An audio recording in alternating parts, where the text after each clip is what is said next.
อ้าว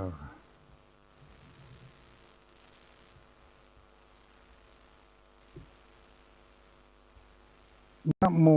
พุทธายะสิทธังนะโมพุทธายะสิทธังนะโมพุทธายะสิทธังขอความนอบน้อมแด่องค์สมเด็จพระสัมมาสัมพุทธเจ้าขอน้อมอภิวาทแด่พระสัทธรรมเจ้าขอน้อมนมัสการแด่พระอริยสังฆเจ้าขอถวายความเคารพมายังท่านพระคุณเจ้าท่านเจ้าคณะพระสังฆาธิการท่านครูบาอาจารย์พระสงฆ์องค์สังฆเจ้าทุกรูปทุกตนทุกองค์เจริญสุขเจริญพรสวัสดียามค่ำคืนมายังอุบาสกอุบาสิกาพุทธบริษัททุกผู้ทุกคนผู้มีบุญทุกท่านในคืนวันนี้ก็ตรงกับคืนวันจันทร์ที่18เดือนพฤษภาคมพุทธศักราช2569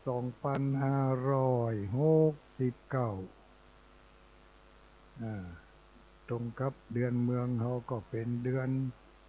นเก้าเนาะเดือนเก้าออก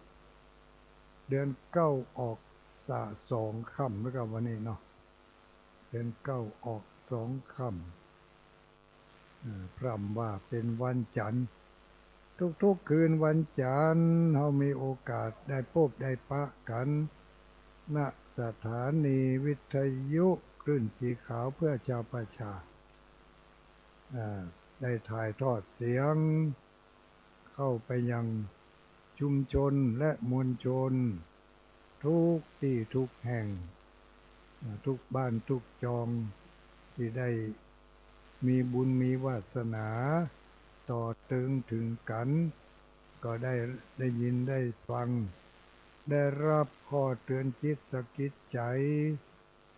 ได้รับคติธรรมก่อนรับก่อนนอนเพื่อให้เกิดความมั่นใจความอุ่นใจตามหลักการหลักเกณฑ์ที่เขาบอกว่าทุกคนมีบุญที่เขายังมีบุญเก่าบุญแก่บุญก่อนบุญหลังยังคงค้างส่งเสริมมาให้เราได้มีความสุขกายสุขใจอยู่ทุกเมื่อเจียววันนี้ก็โดยอาศัยบุญบารมีคุณงามความดีต่างๆที่ได้สร้างได้ทำกันเอาไว้มาเป็นเวลาหลายภพหลายชาติหลายขวบหลายปีบอกว่าความดีและความบ่ดีต่างก็มีเชื่อติดมาในขันธสันดานของหมู่เฮาทั้งหลายวันดีคืนดีถ้ามีเหตุมีปัจจัยเพียงพอเชื่ออันนั้นก็ผลิดอกออกงอกออกผลขึ้นมาก็เหมือนกับหน่วยไม้ที่มันแห้งหน่วยไม้แห้งติดต้นติดกอเนาะเกิดว่ามันถึงฤดูแล้งมาหน่วยไม้ต่างๆเหล่านั้นมันแห้งได้ที่ได้ตังก็ถูกลมพัดปลิวไปตกในสถานที่ใดก็ถ้าบ่มีอันอย่างมาทำลายบ่มีอันอย่างมาพาไปที่อื่นก็จะจุกอยู่ที่หั่นวันดีคืนดีมีเหตุมีปัจจัยเพียงพอมีขี้ฝุ่นขี้เหงื่อห่อหุ้มไว้มีขี้ดินมีใบไม้เน่าห่อหุ้มไว้ถึงฤดูกาลฟ้าฝนตกลงมาได้รับความชุ่มชื้นได้รับความชุ่มฉ่ จากน้ำฟ้าสายฝนเม็ดหน่วยเม็ดหน่วยไม้ที่มันแห้งแห้งติดกับขี้ฝุ่นขี้เหงื่อติดกับขี้ดินมันก็มีโอกาสผลิดอกออกออกกอออกหน่วยขึ้นมาเพราะเหตุเพราะปัจจัยอันดับแรกก็คือมีที่จังที่ยั่งก็คือมีดินมีขี้เหงื่อมีห้อมมีหูเมื่อหน่วยไม้นั่นมันหลุดมันไหลไปทางอื่นมันจังอยู่ที่หั่นได้เหมือนพอถึงฤดูฟ้าฤดูฝนมาได้รับความชื้น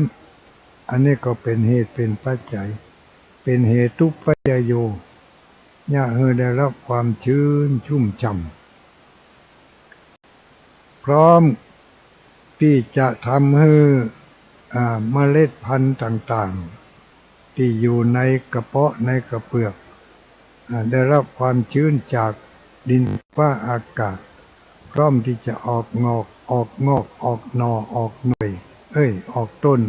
ฉันใดญาติโยมทั้งหลายอันนั้นเป็นเม็ดพันธุ์พืชมี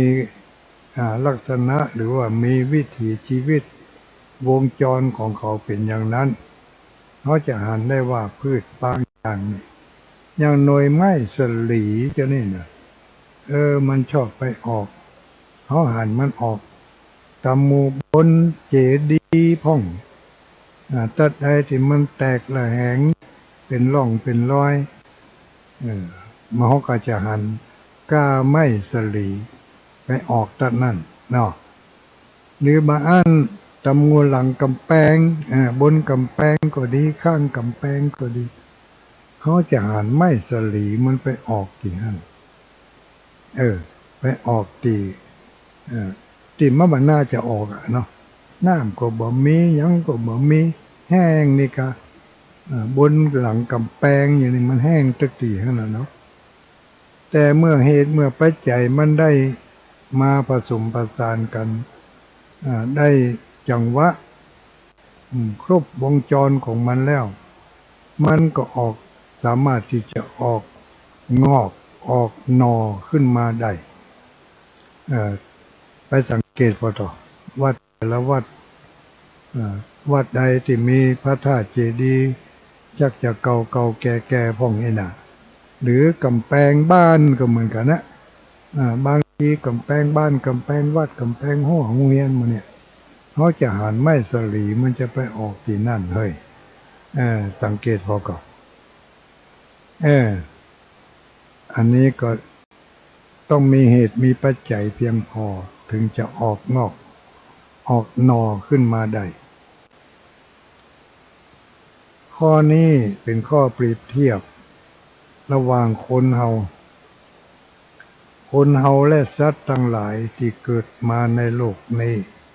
ไม่ใช่ว่าเกิดมาด้วยความบังเอิญทุกอย่างเกิดขึ้นมาด้วยกรรมก็คือการกระทำเมื่อทำลงไปแล้วก็มีวิบากคือผลของมันผลจากการกระทำหน่วยไม้ต้นไม้ที่ออกตามหมู่กำแพงเขาว่ามันบ่น่าจะออกเพราะมันแห้งมันแล้งบ่น่าจะเป็นไปได้แต่มันก็เป็นไปได้ข้อนี้ฉันใดบาปบุญคุณโทษคุณความดีต่างๆเขาจะหันได้ว่าคนบางคนพยายามสร้างคุณงามความดีพยายามสร้าง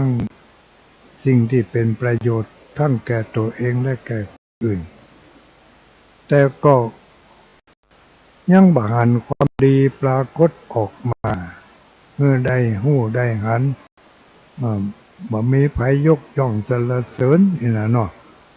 บ่มีไผประกาศเกียรติคุณบ่มีไผอวดไผอ้างทำแต่เนิ่นทำนักขนาดนักแต่ก็ยังบ่มีไผอวดไผอ้างบ่มีไผยกย่องสรรเสริญบ่มีไผอู้ถึงเลยนี่อย่างนี้แล้วคนที่ทำก็มาคิดใจเอาคนเดียวว่า ข้าทำความดีแล้วไม่เห็นมันจะได้ดีอะไรคนอื่นทำความชั่วแล้วยังได้ดีมีปะเลอะปะเต๋ออย่างนี้เหตุปัจจัยมันยังบ่มาถึงเตื้อจังหวะมันยังบ่มีเตื้อวงจรมันบ่มาค่อยควบกันเตื้อผลจึงบ่ออกมาอย่างที่เขาคาดหวังเอาไว้นะเขาคาดหวังเอาไว้เขาทำบุญหวังจะได้บุญหวังจะได้รับความสุขความสบายเขาทำความดีบางทีก็ไปหวังว่าจะให้เปิ้นยกย่องสรรเสริญให้เปิ้นประกาศเกียรติคุณให้เปิ้น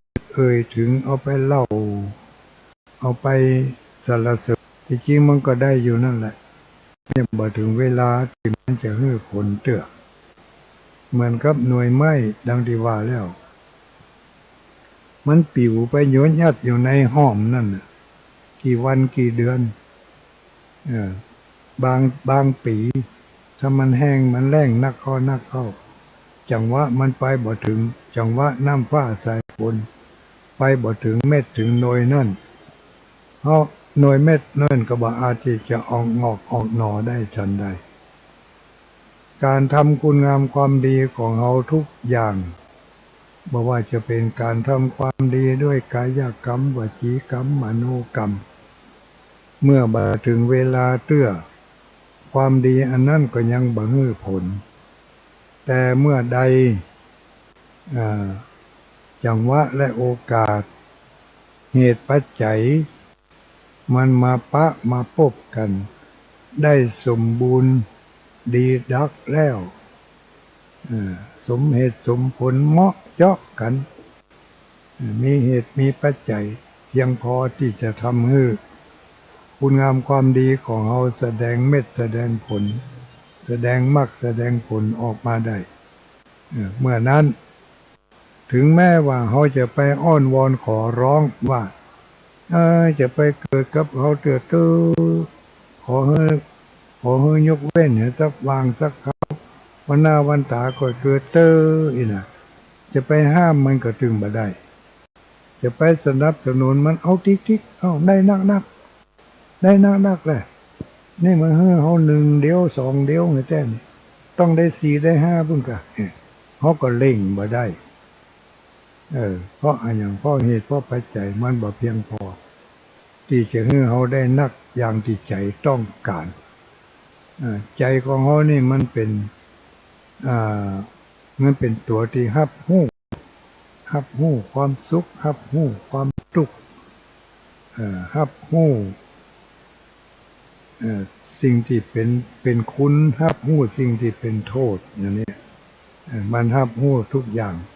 ใจนี่มันรับรู้ได้หมดเห็นภาษาหนึ่งเป็นว่าจิตที่เราถ้าบางทีเป็นก็ว่าจิตบางทีเป็นก็ว่าใจบางจังหวะเป็นก็ว่าวิญญาณแล้วแต่นะใจจิตวิญญาณโดยรวมง่ายเข้าใจโดยพื้นฐานก็คืออันเดียวกันเนาะจิตใจวิญญาณอันเดียวกันนั่นน่ะเอารวมไม่ต้องไปแยกมันเมื่อจิตเมื่อใจเมื่อวิญญาณมันรับรู้ความดีรับรู้ความชั่วเมื่อมันรับรู้ได้อย่างนี้ก็จะเป็นเหตุเป็นปัจจัยสนับสนุนให้เราได้กระทำสองทางกระทำทางที่หนึ่งก็คือรีบเร่งทำต่อเติมเพิ่มคุณงามความดีให้นักขึ้นเรียกว่าเติมบุญเติมทุนให้นักก็จะทำให้ความมั่นใจของเรามีนักขึ้นมีนักขึ้นแล้วนักปราชญ์คนโบราณทั้งหลายอันหมายมีองค์สมเด็จพระสัมมาสัมพุทธเจ้าของเราเพิ่นบอกว่า ให้ปากันศึกษาเรียนรู้ศึกษาเรียนรู้อันหยังเรียนรู้นำธรรมคำสอนของพระสัมมาสัมพุทธเจ้าเมื่อเรียนรู้แล้วเขาก็เอานำธรรมคำสอนนั้นมาเป็นแนวทางในการดำเนินชีวิตมาเป็นในทางในการดำเนินชีวิตผู้ที่ต้องการความสุขกายสุขใจก็ดำเนินตามคำสอนที่บอกว่าจงรักษาศีลจงรักษาศีลจงให้ทานจงเจริญเมตตาภาวนาเนี่ยแนวทาง3ทางนี้จงทำบ่อยๆผู้รู้ทั้งหลายผู้มีปัญญาทั้งหลายผู้มีจิตสำนึกทั้งหลายควรสำนึกไว้สำนึกว่าคนเรามีจิตมีใจมีวิญญาณอยู่ในตัวนี่ถึงจิตถึงใจถึงวิญญาณถึง3กรรมเนี่ย3ชื่อนี่มันเป็นตัวเดียวกันก็คือตัวที่รับรู้ความสุขความทุกข์ความสบายความบ่สบายเพิ่นเรียกว่าเวทนาเนี่ยมันไปรับรู้ตัวเวทนามันรับรู้มันมีความสุขมันก็ใจเป็นผู้รับรู้มีความทุกข์ก็ใจนี่แหละเป็นผู้รับรู้เนาะความทุกข์ความบ่สบายกายไม่สบายใจเป็นสิ่งที่มนุษย์และสัตว์ทั้งหลายไม่ต้องการบ่ฮู้ว่าต้นไม้แส่หญ้าก็อาจจะบ่ต้องการเนาะ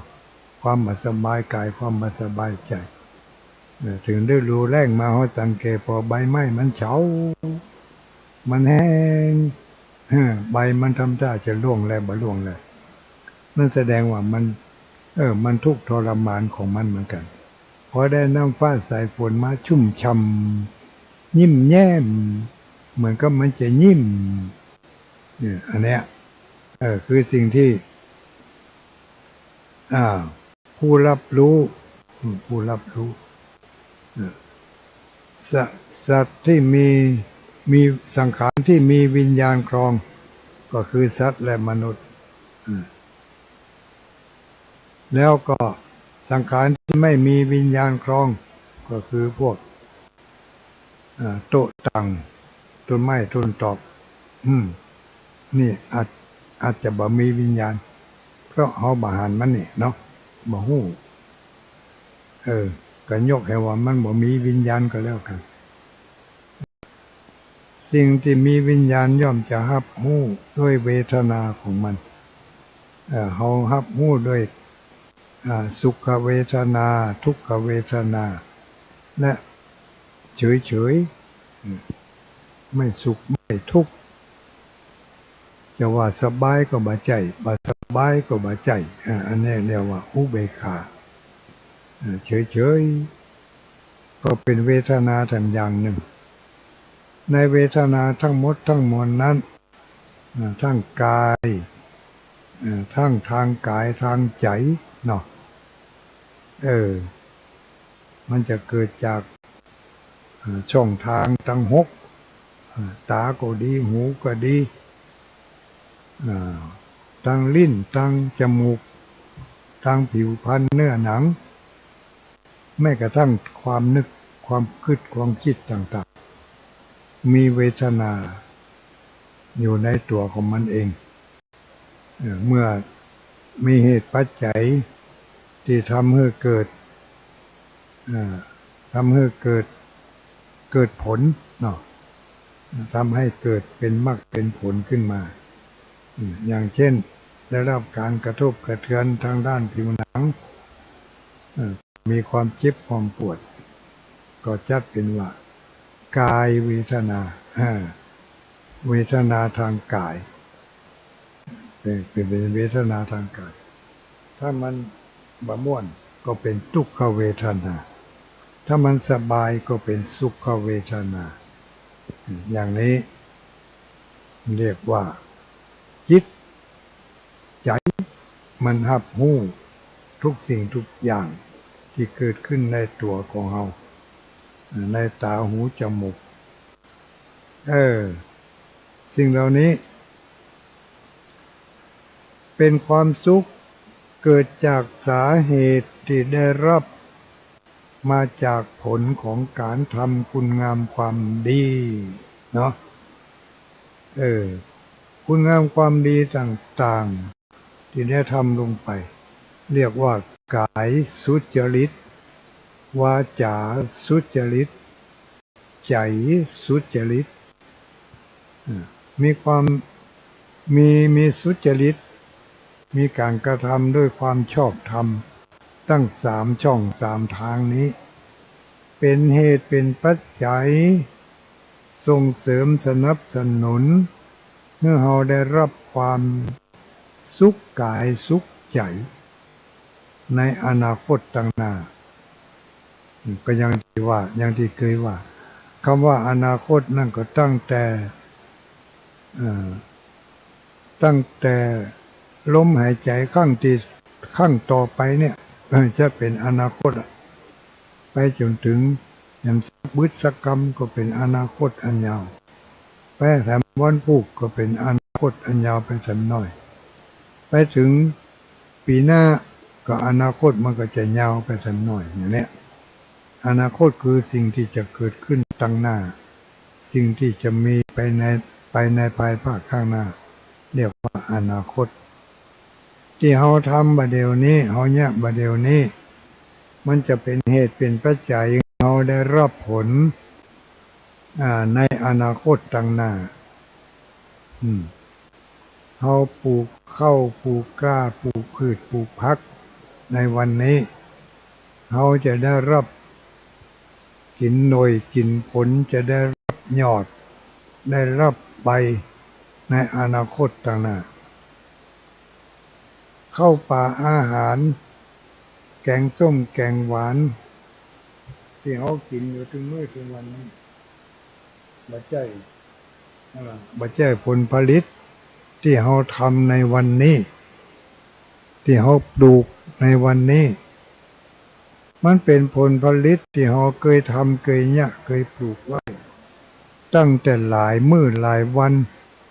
หลายเดือนหลายปีมาแล้วเขาถึงได้กินหน่วยกินผลมันข้อนี้ฉันใดเวรกรรมวิบากกรรมต่างๆที่เขาทำในเวลานี้ที่เขาหันคนอื่นทำในเวลานี้เขาหันเป็นทำแม้แต่ตัวเขาเองได้ทำลงไปจะไปฟังใจฮ้อนมาถ้ากลัวบ่ได้ มันตึงได้แน่นอนมันต้องได้แน่บ่ได้วันผูกก็ได้วันฮือบ่ได้วันฮือก็ได้ปีหน้าบ่ได้ปีหน้าก็ได้ปีในปีนี้มันบ่ทันเฮินหน่วยฮือผลก็ติดตามลำโดยไปในภพต่อไปเกิดถ้าได้ทำคุณงามความดีทำคุณงามความดีมาถ้าเกิดว่าทำบ่นักบ่หลายจิตวิญญาณยังบ่มีพลังเพียงพอที่จะไปเกิดเป็นมนุษย์ได้อาจจะไปเกิดเป็นเดรัจฉานกาเป็นนกหนูหูปีกเป็นแมวเป็นสุนัขก็จะได้คุณงามความดีจากที่ได้ทำไว้ในภพนี้จากนี้ได้ไปเกิดเป็นสัตว์ที่ดีที่มีความสุขบ่มีภัยได้เบียดเบียนจะไปซอกว่าหากินก็หากินได้ง่ายอยู่อย่างสบายบ่หวาดระแวงต่อภัยอันตรายแม้ว่าจะไปเกิดเป็นหมาเป็นแมวก็เป็นหมาเป็นแมวที่มีคนเลี้ยงดูอุ้มชูให้อาหารให้ที่อยู่ที่นอนประคบประหงมอย่างดียิ่งกว่าลูกเต้าของตัวเองแถมซ้ำเอาไปหันหมาแมวบางตัวเจ้าของมันฮักยิ่งกว่าฮักลูกฮักพ่อฮักแม่กันอย่างนี้แสดงว่า บุญส่วนหนึ่งของเขาได้ทำมาดีแต่ว่ามีบาปอกุศลบางอย่างที่มาเกิดเบอได้ไปเกิดเป็นคนเนาะเขาได้ไปเกิดเป็นเดรัจฉานเขาได้ไปเกิดเป็นสัตว์เดรัจฉานแล้วแต่เป็นเดรัจฉานที่มีตระกูลเดรัจฉานที่มีคุณงามความดีคุ้มครองไปเกิดในที่ดีที่มีคนเลี้ยงดูอุ้มชูทนุถนอมอย่างดีให้ความฮักให้อาหารการกินให้ที่อยู่ที่นอนมันเป็นสัตว์ที่มีบุญเลยนะบุญส่วนหนึ่งบุญส่วนหนึ่งส่วนใดมาวิเคราะห์กันดูตามหลักการหลักเกณฑ์ในทางศาสนาเท่าที่ได้อ่านได้ยินได้ฟังมาเพิ่นบอกว่าบุญจากการให้ทานนี่นะให้ทานอาจจะให้วัตถุทานคือปัจจัยสี่เป็นทานนี่คือข้าวน้ำโภชนะอาหารคือที่อยู่ที่อาศัยคือเสื้อผ้าเครื่องนุ่งห่มคือยารักษาโรคคือปัจจัยคือข้าวน้ำโภชนะอาหารก็ย่อมจะได้สมบัติที่เป็นของกินของใจเนาะที่เป็นของกินของใจรอเลี้ยงไส้เลี้ยงภูมิเลี้ยงชีวิตอย่างสะดวกสบายมีคุณค่าทางโภชนาการไม่มีพิษไม่มีภัยทำให้ร่างกายเจริญสมบูรณ์นี่เพราะเคยให้อาหารให้ความสะดวกสบายในเรื่องของอาหารการกินก็จะเป็นผลเป็นอานิสงส์เขาไปเกิดเป็นสัตว์ไปเกิดเป็นหมูเป็นแมวก็จะได้รับการเลี้ยงดูปูเสืออาหารการกินอย่างดีบางคนถึงครับไปอิจฉาว่าโอ้ขณะเกิดเป็นหมาเป็นแมวนี่นั่นยังได้รับการเลี้ยงดูอย่างดีได้กินอาหารอย่างดีได้มีที่นอนอย่างดีเจ้าของมันก็ฮักแต่เนออาบน้ำให้ถึงวันป้อนข้าวให้ถึงวันก็เพราะบุญของเขาจักให้เจ้าของเปิ้นมีแก่จิตแก่ใจที่ใครเลี้ยงใครอินดูใครทนุถนอมให้ความฮักอันนี้บุญในส่วนนั้นบาหายไปเกิดเป็นสัตว์เดรัจฉานก็ได้ไปเกิดเป็นสัตว์เดรัจฉานที่ดีถ้าไปเกิดเป็นมนุษย์ก็เป็นมนุษย์ที่มีสมบัติดีมีข้าวของเงินทองมีเครื่องใช้มีเครื่องอำนวยความสะดวกเหล่านี้ได้รับอานิสงส์ผลจากการเป็นคนที่ทำบุญให้ทานคือเข้าโภชนะอาหารอายุโทภละโททีโรวันนาโทปฏิภาณโทสุขัสสะทาตาเมทาวีสุขังโสอธิคัตจติอายุงเนี่ยแปลว่าอย่างโมโหเนี่ยจำไม่ได้แล้วว่านาวันตาก็ว่ากันใหม่ถ้าบัลืมจะแปลให้ฟังวันนี้ไม่ได้เอาหนังสือมาแปลไปบอกพอวันนี้มาออกอากาศตีพิเศษจำกำกันก็มีคณะสหธรรมิกเพื่อนของพรรคพวกเจ้าหมูเจ้าจุ้มเนาะญาติโกโหติกาลูกศิษย์ลูกหาทั้งหลายเพื่อนสหธรรมิกได้มาช่วยกันจัดเตรียมสถานที่ที่จะทำบุญในวันพรุ่งนี้ของตุลุงดอยที่กำลังอู้อยู่นี่นะตุลุงดอยนะจะได้จัดเตรียมสถานที่จะทำบุญอายุวัฒนมงคลในวันพรุ่งนี้วันที่19พฤษภาคมทำมาทุกปีปีนี้น่าจะเป็นปีที่ ปีที่ห้าที่หกแล้วนะทำมาทุกปีก็จะทำไปทุกปีบอกให้ลูกศิษย์ลูกหาเขาถ้าสุขก็จะทำก็ทำไปเลยทุกปีเนอะแจ้งข่าวบอกกล่าวให้เพื่อนสหธรรมิกกัลยาณมิตรได้รับรู้รับทราบเนี่ยไปมีโอกาสมีเวลาพอที่จะมายืมมาใจมาเป็นกำลังอกกำลังใจเพื่อได้หันหน้าหันตากันได้ก็ขอเชิญขอนิมนต์มาแสดงพลังแสดงกำลังที่ยังเหลือเนาะแสดงกำลังกายกำลังใจบางคนอายุอานามรุ่นราวคราวเดียวกันบางคนสุขภาพบ่ค่อยดี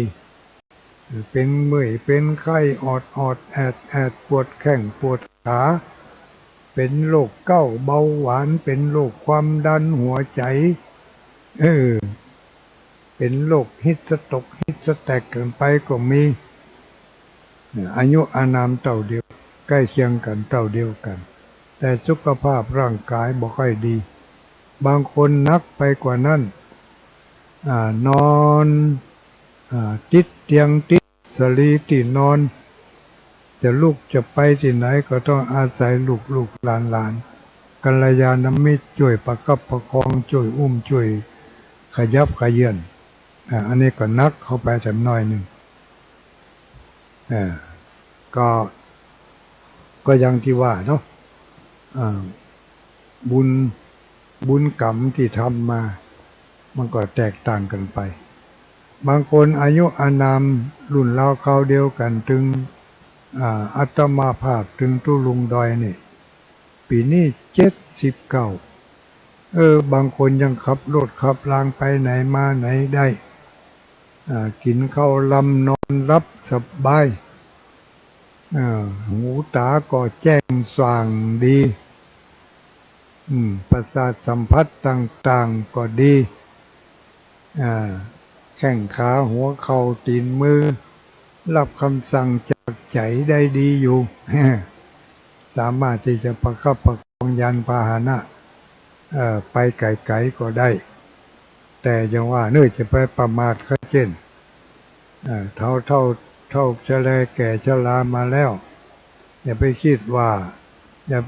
ากำลังดีกำลังวังชาดีหูดีตาดีแข้งขาดีบ่เจ็บบ่ปวดบ่คัดบ่เมื่อยอันนี้คือปกติเป็นอย่างนี้แต่คนเฒ่าคนแก่คนคร่ำชรามันก็บ่แตกต่างอันอย่างกับรถรางยวดยานพาหนะต่างๆใจมาเมินหลายขวบหลายปีมันดีอยู่รู้สตาร์ทติดบึ้งนี่นะเขาก็สลายใจว่ามันดีก็ขับไปเมื่อใกล้ๆก็ดูดีวิ่งดีได้ดีอย่างดีขับไปเหมือนเข้าสภาพความเก่าแก่ที่ใจมาเมินมันอาจจะปริจะบางจะเปราะจะพลอยกรอบเนาะอาจจะหัวจะซึมอาจจะหักขึ้นมาในขณะที่กำลังวิ่งอยู่ดีๆเกิดมันหักมันลุกขึ้นมาเผลอไปถึงที่หมายแล้วจอดดับเครื่องเสร็จจะปิกแล้วบอกสตาร์ทเครื่องบัดติดเอาหน้าสู่อย่างอีกก็มีสังขารร่างกายของคนเขาก็เหมือนกันนะจะไปชะล่าใจเขาเจนว่าดีอยู่ร่างกายดีอยู่แข็งแรงอยู่นะเขาประมาทล่ำไปก็บ่ดียังไงก็ต้องระวังกันเอาเข้าไว้ขนาดว่าอัน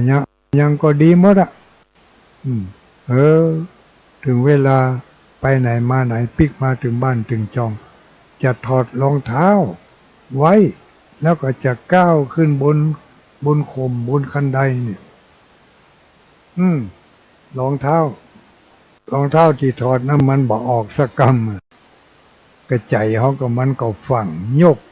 เครือกยกก้าวขึ้นไปดึงรองเท้าดึงเท้าที่รองเท้าบรรลุออกไปก็ทำให้เกิดปอกกระแดกขึ้นมาล่มโกนเต้ามาก็หลายแล้วเพราะสลาใจนั่นเองดังนั้นเขาจะสลาใจมาได้เนอะอุ้ยเนอะช่วยประคับประคองกันไปวันที่19นี่ก็เช่นกัน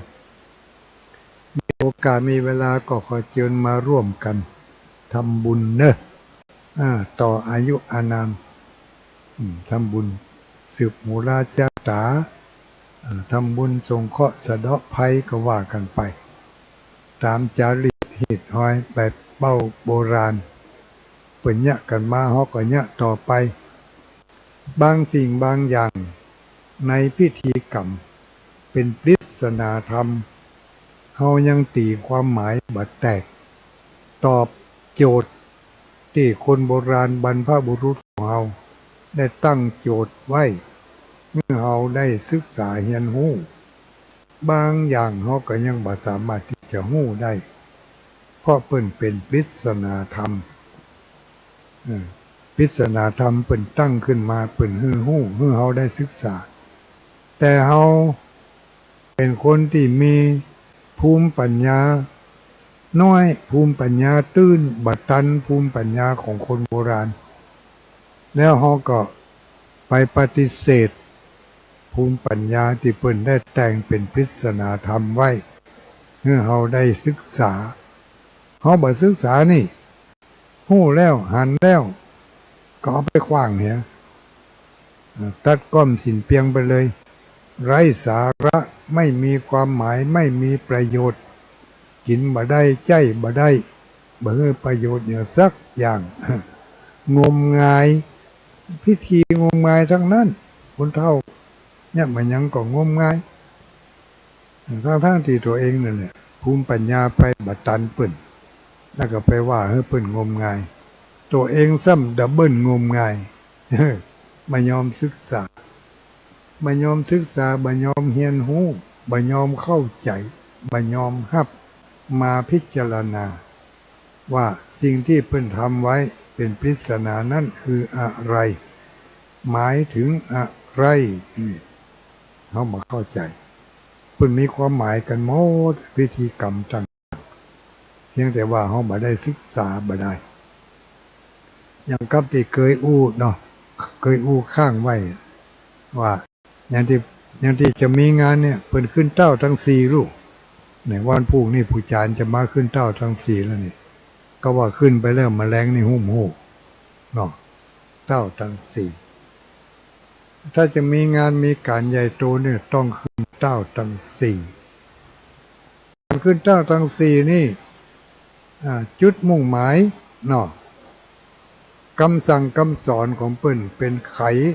ขปริศนาออกมาเต้าที่เคยได้อ่านเคยได้ยินได้ฟังมาว่าเต้าทั้ง4นั่นเปิ้นได้คติธรรมมาจากทิศทั้ง6ที่พระพุทธองค์ได้แสดงเรื่องทิศ6ให้แก่สิงคารมานพนะสิงคารมานพได้รับคำสั่งคำสอนจากคุณพ่อบอกว่าถ้าต้องการความเจริญรุ่งเรืองเพื่อปฏิบัติเคารพต่อในทิศทั้ง6ทิศทั้ง6ที่รอบตัวเฮานี่นะทิศเบื้องหน้าทิศเบื้องหลังทิศเบื้องขวาทิศเบื้องซ้ายทิศเบื้องบนทิศเบื้องล่างเนี่ยในทิศทั้ง6นี่เวลาเขาจะมีงานเปิดฮื้อขึ้นเต้าทั้ง4ก็คือฮื้อขึ้นแสดงความเคารพต่อทิศทั้ง6เลี้ยงดูปู่เสือทิศทั้ง6ให้ดีปฏิบัติต่อทิศทั้ง6ให้ถูกต้องอย่างน้อยๆทิศเบื้องหน้าหมายถึงบิดามารดาเขาเป็นลูกเป็นเต้าเวลาจะมีการมีงานต้องแจ้งต้องบอกต้องอู้ฮื้อมารดาบิดาของเขาได้รับทราบได้รับรู้เชิญชวนเปิ่นมาร่วมในงานของเขาเชิญเปิ่นมา เป็นสักขีพยานมาเป็นกำลังใจเขาจะมีงานแล้วเขามีลูกมีหลาน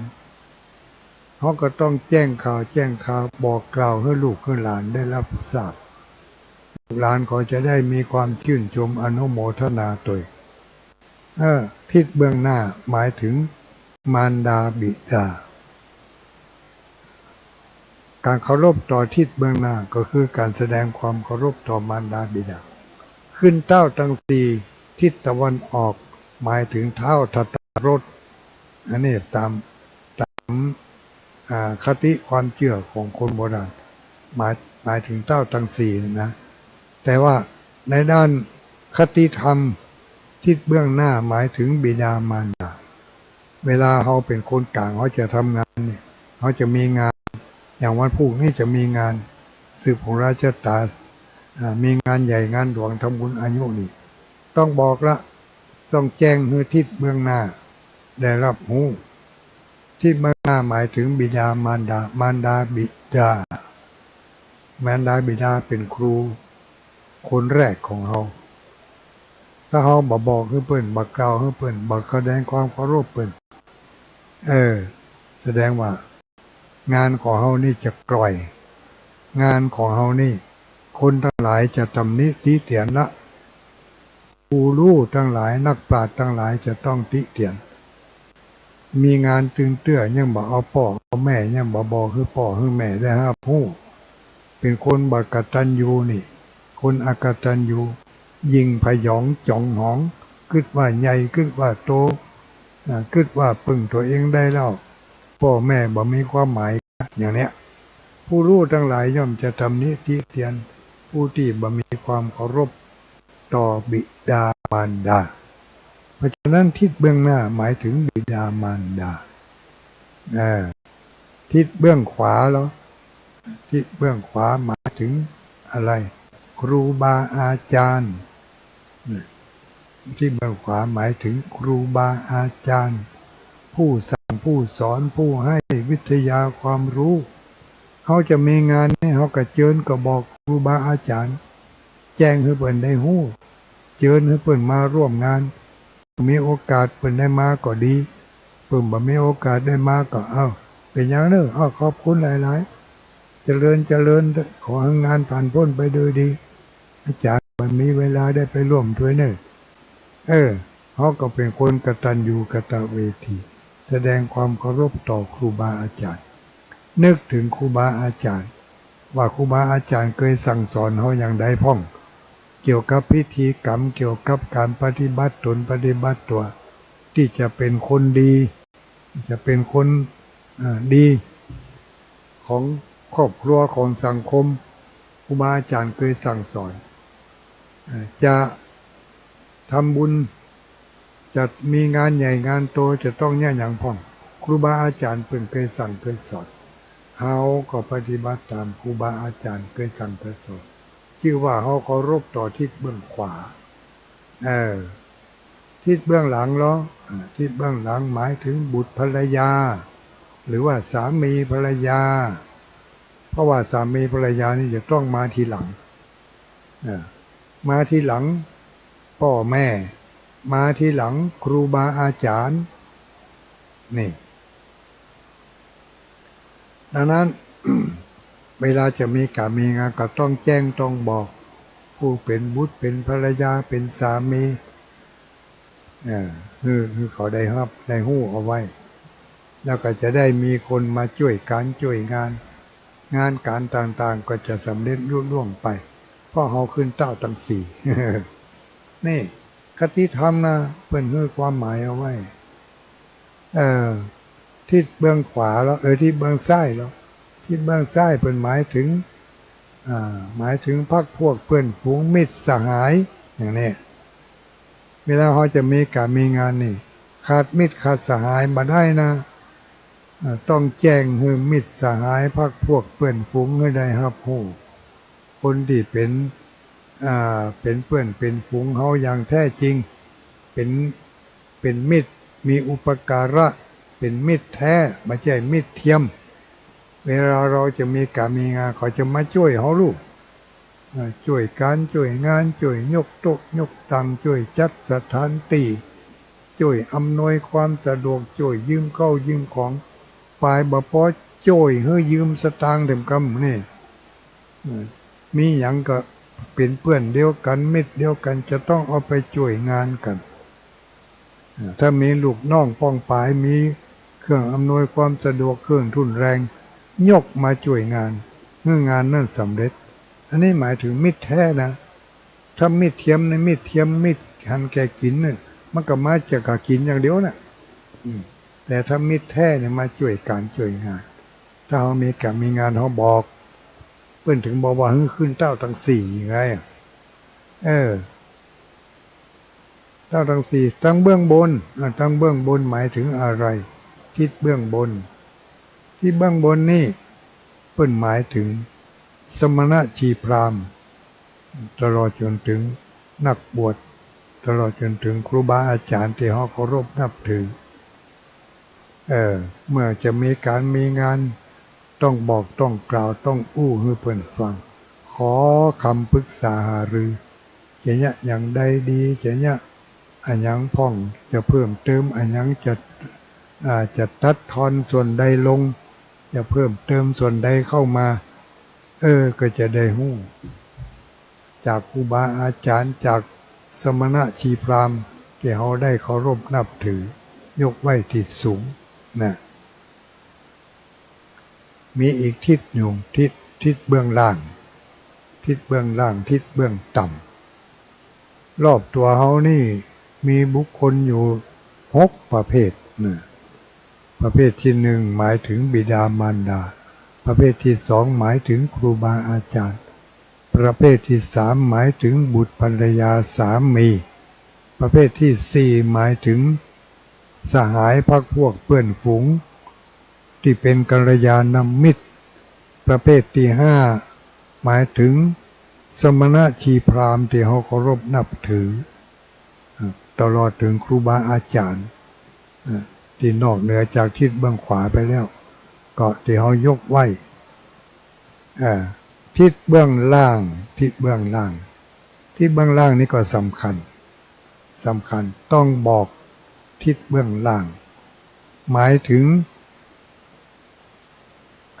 หมายถึงคนงานคนใจลูกน้องลูกจ้างเหล่านี้เป็นให้เป็นทิศเบื้องล่างเพื่อที่อยู่ต่ำเป็นคนรับจ้าง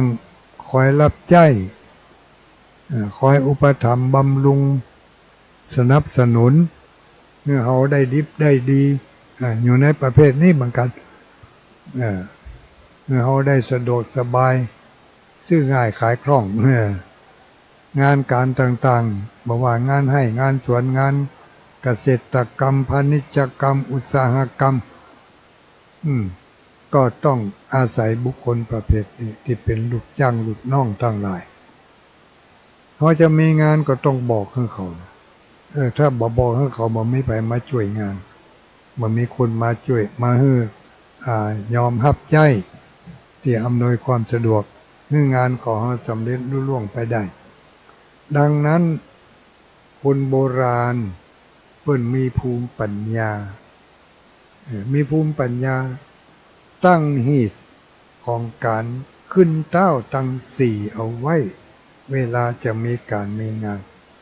แล้วก็เปิ้นฝากปริศนาธรรมไว้ในเต้าตั้งสี่นี่มีหกก็คือมี6ควักลองไปพอดอกก้างเต้าตั้งสี่นั่นจะมี6ควักนี่แหละเปิ้นหมายถึงทิศทั้ง6เขาได้เป็นคนกลางอยู่ทั้งกลางที่รอบตัวของเขานี่หมายถึงทิศทั้ง6แต่องค์สมเด็จพระสัมมาสัมพุทธเจ้าได้แสดงทิศ6เพื่อแก่สิ่งคารมนุษย์ได้ฟังก็ได้โบราณอาจารย์ของคนเมืองเฮาก็จึงได้เอาคติธรรมจากทิศทั้ง6นี่มาสร้างเป็นเขาเรียกว่าอย่างสร้างเป็นโมเดลกะ เอามาสร้างเป็นปริศนาธรรมเพื่อหันเป็นรูปธรรมเพื่อหันเป็นตัวอย่างชัดเจนแล้วเพื่อมีคำอธิบายไว้แต่ก็ยังว่านะน้อยคนที่จะอธิบายเพราะไปถือเอาเป็นบุคลาธิฐานเป็นจริงเป็นจังเป็นทุเป็นตะเห็นหมดเมื่อถือเอาบุคลาธิฐานถือเอาวัตถุธรรมเป็นที่ตั้งก็เลยลืมเรื่องนามธรรมเลยลืมเรื่องธรรมาธิฐานเลยลืมถอดใจความของพิธีกรรมต่างๆออกมาเป็นรูปธรรมนามธรรมเป็นสัจธรรมเนาะญาติโยมทั้งหลายฝากกันเอาไว้เนอะตีความหมายให้แตกเข้าใจให้ดีแล้วเราจะบ่ได้เป็นคนอย่างที่ละอ่อนเขาว่าคนโบราณค่ำครึคนโบราณบัดทันสมัยพิธีกรรมต่างๆเป็นพิธีกรรมที่ไร้สาระบ่มีประโยชน์อย่างนี้บอกให้เขาเห็นว่าไร้สาระบ่ไร้สาระเปิ้นฮื้อไปศึกษาหาแก่นแท้ของพิธีกรรมแก่นแท้ของพิธีกรรมที่แท้จริงนั่นคืออะไรอย่างเวลาจะขึ้นหอไม้ขึ้นไม้เนี่ยต้องไปเอาคนชื่อแก้วชื่อคำชื่อโลดชื่อลุงชื่อยังมาช่วยหาบเข้าหาบของแบกเข้าแบกของช่วยเอาของขึ้นขึ้นไม้เอาคนชื่อเป็นมงคลอันนี้ก็เป็นปริศนาแต่เราไปติดในบุคลาธิฐานไปติดในเปลือกในกระพี้ลืมอัตถะลืมที่มันเป็นอัตถธรรมเนื้อหาสาระที่แท้จริงไปบ่ได้เข้าใจถึงความหมายที่แท้จริงและก็บ่ได้ใส่ใจที่จะศึกษาให้รู้นักไปกว่านี้ก็ต้องฝากกันเอาไว้พุทธบริษัทเราเป็นพุทธบริษัทมีหน้าที่4อย่างวันก่อนนั้นมีแม่อุ้ยเพิ่นบอกว่า5อย่างก้าทุลุงไม่อ่านพอแล้วเพิ่นเอาเปาะกันได้เอาเปาะกันได้เหลือ4อย่างพอละเพราะมันใกล้เคียงกันเนาะหน้าที่4อย่าง1ศึกษาพระธรรม2ปฏิบัติธรรมศึกษาธรรมปฏิบัติธรรมเมื่อปฏิบัติธรรมแล้วก็เผยแผ่ธรรมข้อที่4อนุรักษ์ป้องกันรักษาธรรมรวมแล้ว4หน้าที่ของเราชาวพุทธ1ศึกษาเรียนรู้เท่าที่จะโอกาสจะเรียนรู้ได้ทั้งด้านปริยัติปฏิบัติปฏิเวทศึกษาเรียนรู้แล้ว2ปฏิบัติรู้แล้วเอามาทำ3เผยแผ่เนี่ยแล้วทำแล้วได้ผลมากน้อยอย่างใดรู้แล้วเห็นแล้วศึกษาแล้วได้ยินมาอย่างใดเอาไปบอกไปกล่าวต่อกันอย่างที่ทุลุงอู้ไปตะกี้เนี่ยเอาไปบอกให้คนอื่นรู้คนอื่นเปิ้นจะมีภูมิปัญญาขยายความออกไปได้ทันนักกว่านี้อีกอย่างนี้เรียกว่าทำหน้าที่ของชาวพุทธต่อไปก็คือข้อสุดท้ายช่วยกันอนุรักษ์รักษามันสูญมันหายไปช่วยกันอนุรักษ์รักษานำธรรมคำสอนอิ่มบุญอุ่นใจลูกเจ้ามาล้างนาด้วยน้ำใสล้างใจด้วยน้ำธรรมนี่ก็ช่วยกันรักษามีพิธีกรรมอย่างต่างๆจะทำบุญสืบหูราชตา เครื่องสืบชะตามีเหมือนอย่างพล่ำพเหลือก็ต้องไปศึกษาต่อไปนะทุกพิธีกรรมมีธรรมะแทรกอยู่คนโบราณคนเมืองเฮาใจภูมิปัญญาที่จะเอาพระธรรมนี่ไว้ให้ลูกให้หลานได้ศึกษาเรียนรู้สืบต่อไปต่างหน้าโดยการเอาพระธรรมคำสอนของพระสัมมาสัมพุทธเจ้าเนี่ยไปแทรกไว้ในพิธีกรรมต่างๆไปแทรกไว้ในพิธีกรรมต่างๆถ้าบ่มีพิธีกรรมแล้วเอากับพระธรรมดุนล้วนมันก็บ่แน่อาจจะอยู่ได้บ่เมินเพราะอะไรอย่างก็เพราะว่าไม่มีแต่แกนบ่มีเปลือกมีปี้มันก็จะอยู่ได้บ่เมินต้องมีเปลือกมีกระพี้ตัวมีแกนตัวแขนมันแข็งแรงเพราะเปลือกปี้มันหุ้มห่อการมีพิธีกรรมต่างๆก็เหมือนกับเป็นเปลือกเป็นกระพี้ของศาสนาพิศนาตีความหมายออกมาอันนั้นคือแก่นแท้ของ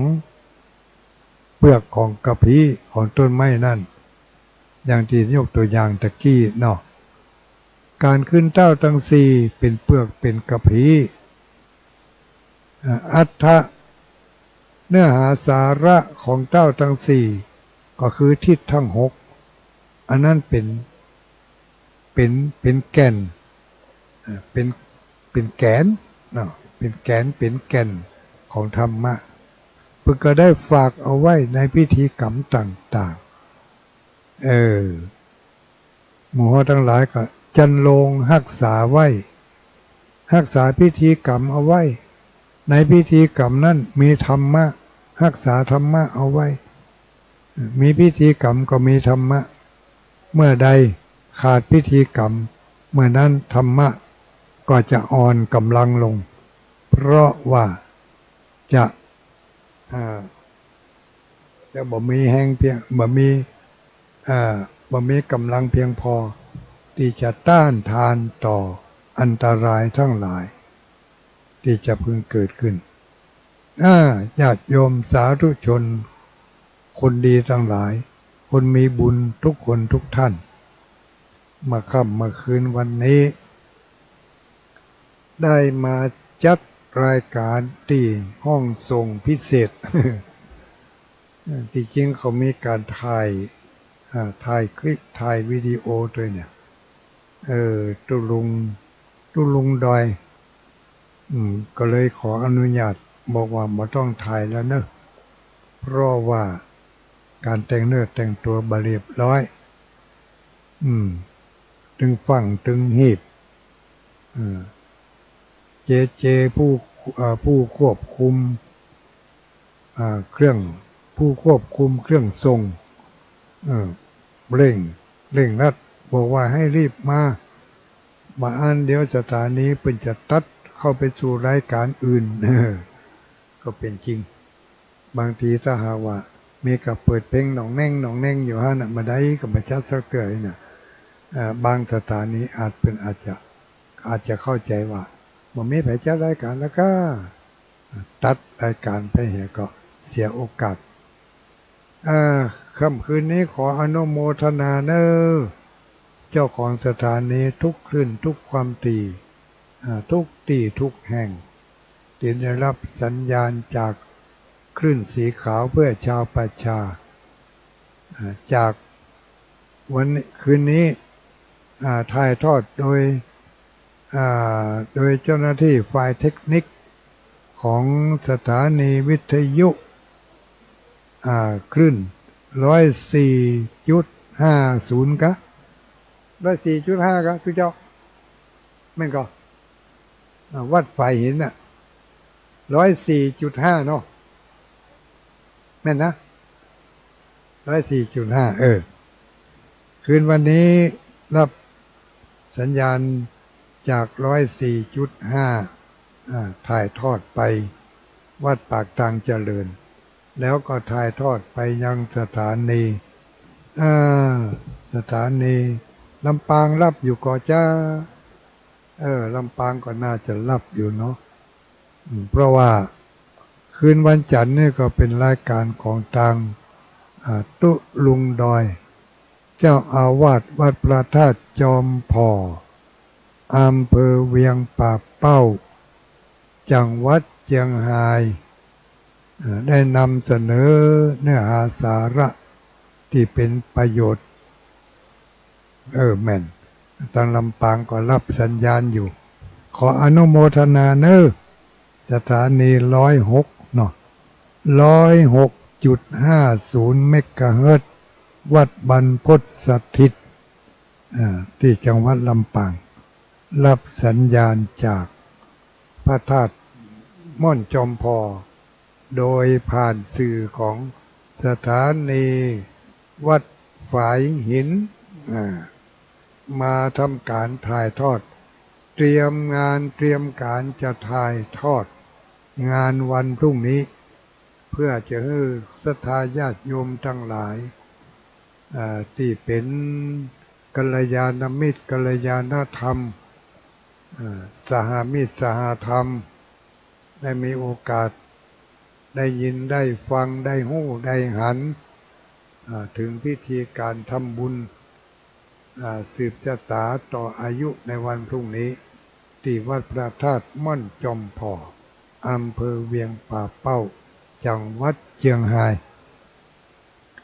วันพรุ่งนี้ก็ได้กราบนิมนต์พระสงฆ์องค์สังฆเจ้า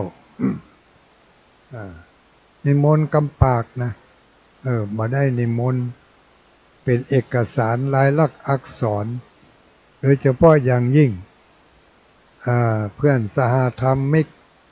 คลื่นสีขาวเพื่อชาวประชาเนี่ยทุกรูปทุกตนทุกองค์เมื่อได้มีเอกสารเป็นลายลักษณ์อักษรไปนะครับมีโอกาสมีเวลาก็ขอนิมนต์มาร่วมกันมาพอมากอยมายื้อมาใจพอล้อตุลุงดอยสุขภาพร่างกายเป็นจะได้จะอยู่ไปจนถึงปีหน้าอยู่ถึงมาถึงจ้าอย่างนะมาพอมาก่อยมาให้กำลังใจกันนิมนต์นะครับทุกรูปทุกตนทุกองค์จะเป็นขึ้นสีขาวก็ได้บัจเจขึ้นสีขาวก็นิมนต์ถ้าได้ยินได้ฟังอยู่ก็วันพรุ่งนี้ที่วัดพระธาตุม่อนจอมพออำเภอเวียงป่าเป้าตลอดถึงคณะสัตยาญาติโยมอยู่ไกลก็ดีอยู่ใกล้ก็ตามก็ขออนุโมทนามาร่วมทำบุญด้วยกันมีโอกาสมีเวลาพี่น้องศรัทธาญาติโยมบ้านเหนือบ้านใต้บ้านใกล้บ้านไกลเนาะได้ยินข่าวว่าจะมากันหลายบ้านหลายจองอยู่ตั้งอำเภอฝางเนาะอำเภอฝางวัดพระพุทธบาทอุดมวัดห้วยงูในแล้วก็ยังมีวัดอื่นวัดไก่จะมีโอกาสมีเวลาก็มาร่วมกันมาทำบุญด้วยกันพี่น้องศรัทธาญาติโยมต่างอำเภอเมืองอำเภอเมืองเชียงใหม่อำเภอเมืองพะเยาอำเภอเมืองลำปางอำเภอเมืองลำปางก็มาร่วมทำบุญกันมาร่วมกันมาแสดงความหันดีหันชอบเนาะที่มีโอกาสได้ช่วยกันเผยแผ่พระธรรมคำสอนของพระสัมมาสัมพุทธเจ้าวันพรุ่งนี้ผมไม่ได้ไปร่วมงานหลวงพ่อนะครับไปหาหมอวันนี้แนะนำให้งดการเดินทางอันนี้ไผนี่อาจารย์มหาสมจักรไผเป็นคนแจ้งมาอาจารย์มหาสมจักรไผแจ้งพิษจังหวะเอ็กซเรย์ เส้นเอ็นอักเสบกลางคืนไปเทศได้เพราะนั่งรถไม่ไกลสงสัยจะเป็นอาจารย์พระมหานพดลก็ภายหมู่เนอแจ้งมาว่าพรุ่งนี้มาไม่ได้วะญาติโยมทั้งหลายเนอทำพระคุณเจ้าที่เขาได้นิมนต์วันพรุ่งนี้ที่เปิ้นเคยบอกไว้นะเปิ้นว่าเปิ้นจะมาเนี่ยหนึ่งทำพระเดชพระคุณทำพระครูสุจิตานุรักษ์ด็อกเตอร์เจ้าอาวาสวัดพระพุทธบาทอุดมน้ำบ่อสาวานี่เพิ่นบอกว่าถ้ามาติดงานด่วนที่ไหนผมจะไปอันดับที่สองท่านอาจารย์ท่านพระมหานพดลสุวรรณเมธีอันนี้เจ้าอาวาสวัดบรรพตสถิตเจ้าคณะอำเภอวังเหนือบอกว่าถ้ามาติดที่ไหนผมไปแน่เจ้าคณะอำเภอมีเจ้าคณะอำเภอแม่สวยอีกองค์หนึ่งก็คือท่านอาจารย์ทำพระมหาสุบรรณมหาคัมภีโรเนาะเจ้าอาวาสวัดเจดีย์หลวงเจ้าคณะอำเภอแม่สวยอันนี้ก็รับปากถ้าไม่ติดก็จะไปถ้าติดก็จะพยายามไปนี่แล้วก็มีอีกท่านหนึ่งก็คือท่านเจ้าคณะอำเภอแม่ออนเจ้าคณะอำเภอแม่ออนท่านพระครูวินิจสุภาจารย์กันเนาะเจ้าคณะอำเภอแม่ออนมานั่นไปปะกันที่วัดน้ำบ่อทองวัดลืมชื่อไปแล้ววัดป่าไผ่บ่อทองพี่น้องป่าไผ่บ่อทองเนอะมาร่วมกันเนอะมาให้ได้ได้ยินถ้าอาจารย์สมนึกเจ้าอาวาสวัดป่าไผ่บ่อทองบอกว่าจะมาร่วมงานตุลุงดอยนะปากันมาก็จะมาจนกันมากินข้าวผัดน้ำปูเนอะชื่อมันนะข้าวผัดน้ำปูเนี่ยเอาตั้งชื่อให้มันสะดุดหูสะดุดใจเนาะมันมีไผตั้งใจชื่อนี่มาเมินนักแกนดูเหมือนจะ2558ปีนั่นแหละเนาะข้าวผัดน้ำปูตอนนั้นได้ต้อนรับพี่น้องขึ้นสีขาวลูกมีรถตู้มากัน100 กว่ากันตั้งแต่ฮั่นก็หาโอกาสหาเวลาไปไหว้พระธาตุเก้าจอมทันสักเดือนกลุ่มคลื่นสีขาวของเราแล้วก็อีกท่านหนึ่งพระเดชพระคุณท่านทำพระครูโพธิรังสีเนาะไม่ใช่วสุมาด้วยท่านพระครูอะไรอย่างเจ้าคณะอำเภอดอยสักเก็ตวันนั้นก็ปะกันที่วัดป่าไผ่บ่อทองกับท่านพระครูพินิจสุภาจารย์เจ้าคณะอำเภอแม่ออนบอกว่าวันที่19 พฤษภาจะไปร่วมงานตัวนิมนต์ก็มาบัดนิมนต์ก็จะไปหรอก็ญาติโยมเขาทั้งหลายเนี่ยถ้าเปิดมาครบหมดเจ้าคณะอำเภอหลายอำเภอนะเนี่ยที่เพิ่นจะมาเนี่ยถ้าเปิดมาติดการติดงานที่ไหนนะเจ้าคณะอำเภอเวียงป่าเป้า2 รูป 2 ตนเนาะเจ้าคณะอำเภอเวียงป่าเป้าท่าน2 รูป 2 ตนรูปที่1เจ้าคณะอำเภอพระครูนิวิตศิรสังวรตุลุงวัดห้างต่ำเพิ่นก็จะมารูปที่2ก็คือพระเดชพระคุณท่านพระครูเจ้าคณะอำเภอเวียงป่าเป้าพญาเมงลายฝ่าย ธรรมยุทธอันนี้เพิ่งก็มีโอกาสเพิ่งจะได้มาร่วมตัวเพราะว่าจะได้เพราะว่าเพิ่นมีงานทุกเตือทุกลุงก็ไปร่วมงานกับเพิ่นก็บาละบาทิ้งกันพร้อมกันนั้นก็มีทั้งครูบาชัยยาปัทภีอันนี้ก็รับปากเพิ่นก็จะได้มาร่วมด้วยและอีกหลายองค์ก็มีเจ้าคณะตำบลสันสลีเจ้าคณะตำบลเวียงเจ้าคณะตำบลบ้านโป่งเวียงป่าเป้าเจ้าคณะตำบลป่างิ้วเวียงป่าเป้าเจ้าคณะตำบลเวียงกาหลงเวียงป่าเป้าเจ้าคณะตำบลแม่เจดีย์เวียงป่าเป้าเจ้าคณะตำบลแม่เจดีย์เขต 1เขต 2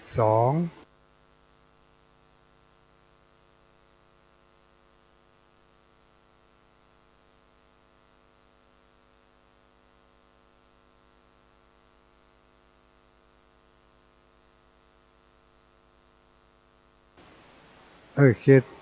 ขต 2เจ้าคณะตำบลแม่เจดีย์ใหม่เขต 1แม่เจดีย์ใหม่เขต 2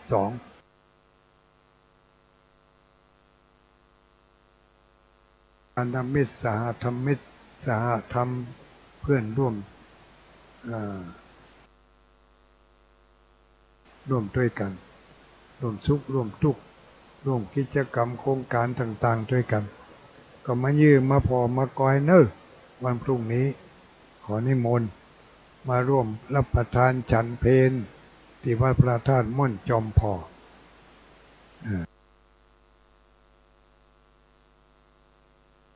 ก็ขออนุโมทนาล่วงหน้าด้วย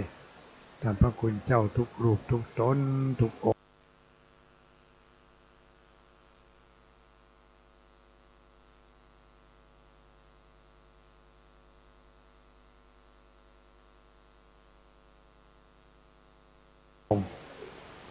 ที่จะมาร่วมในวันพรุ่งนี้เนอะ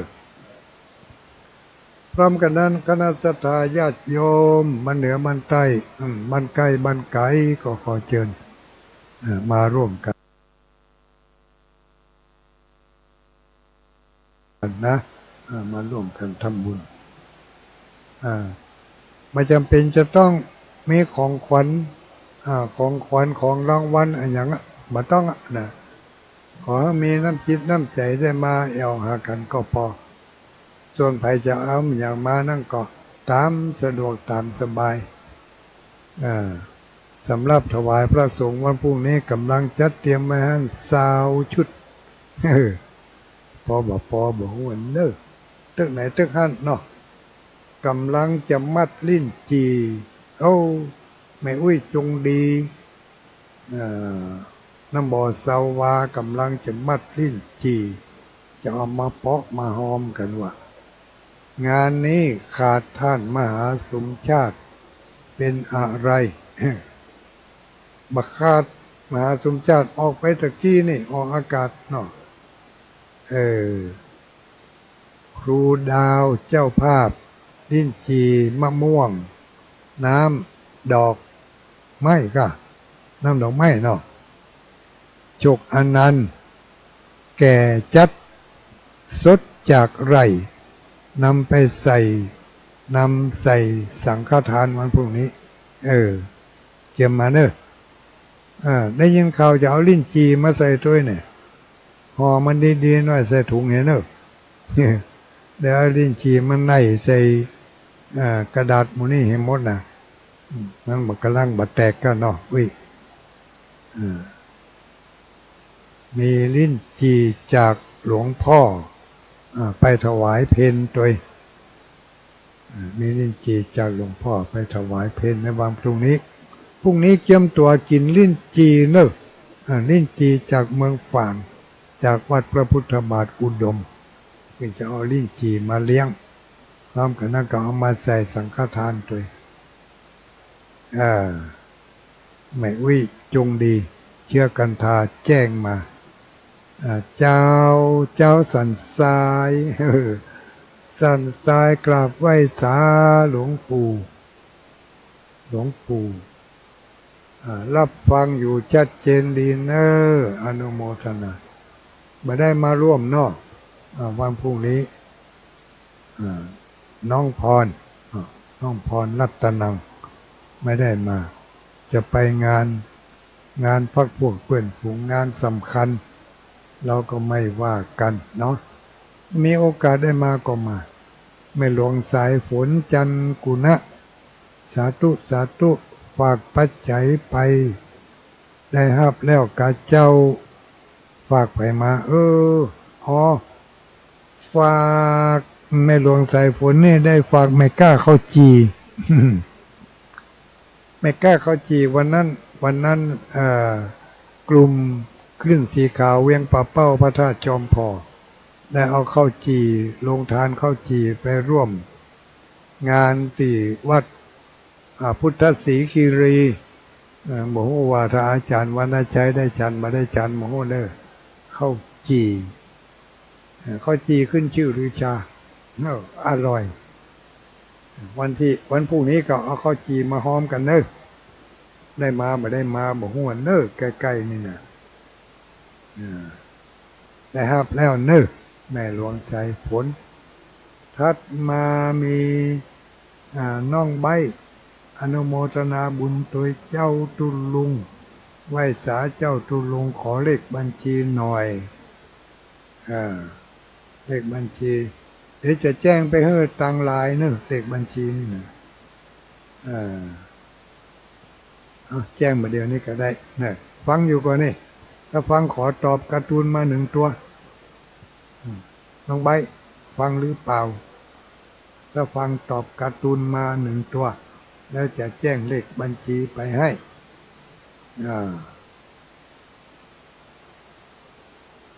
เนาะ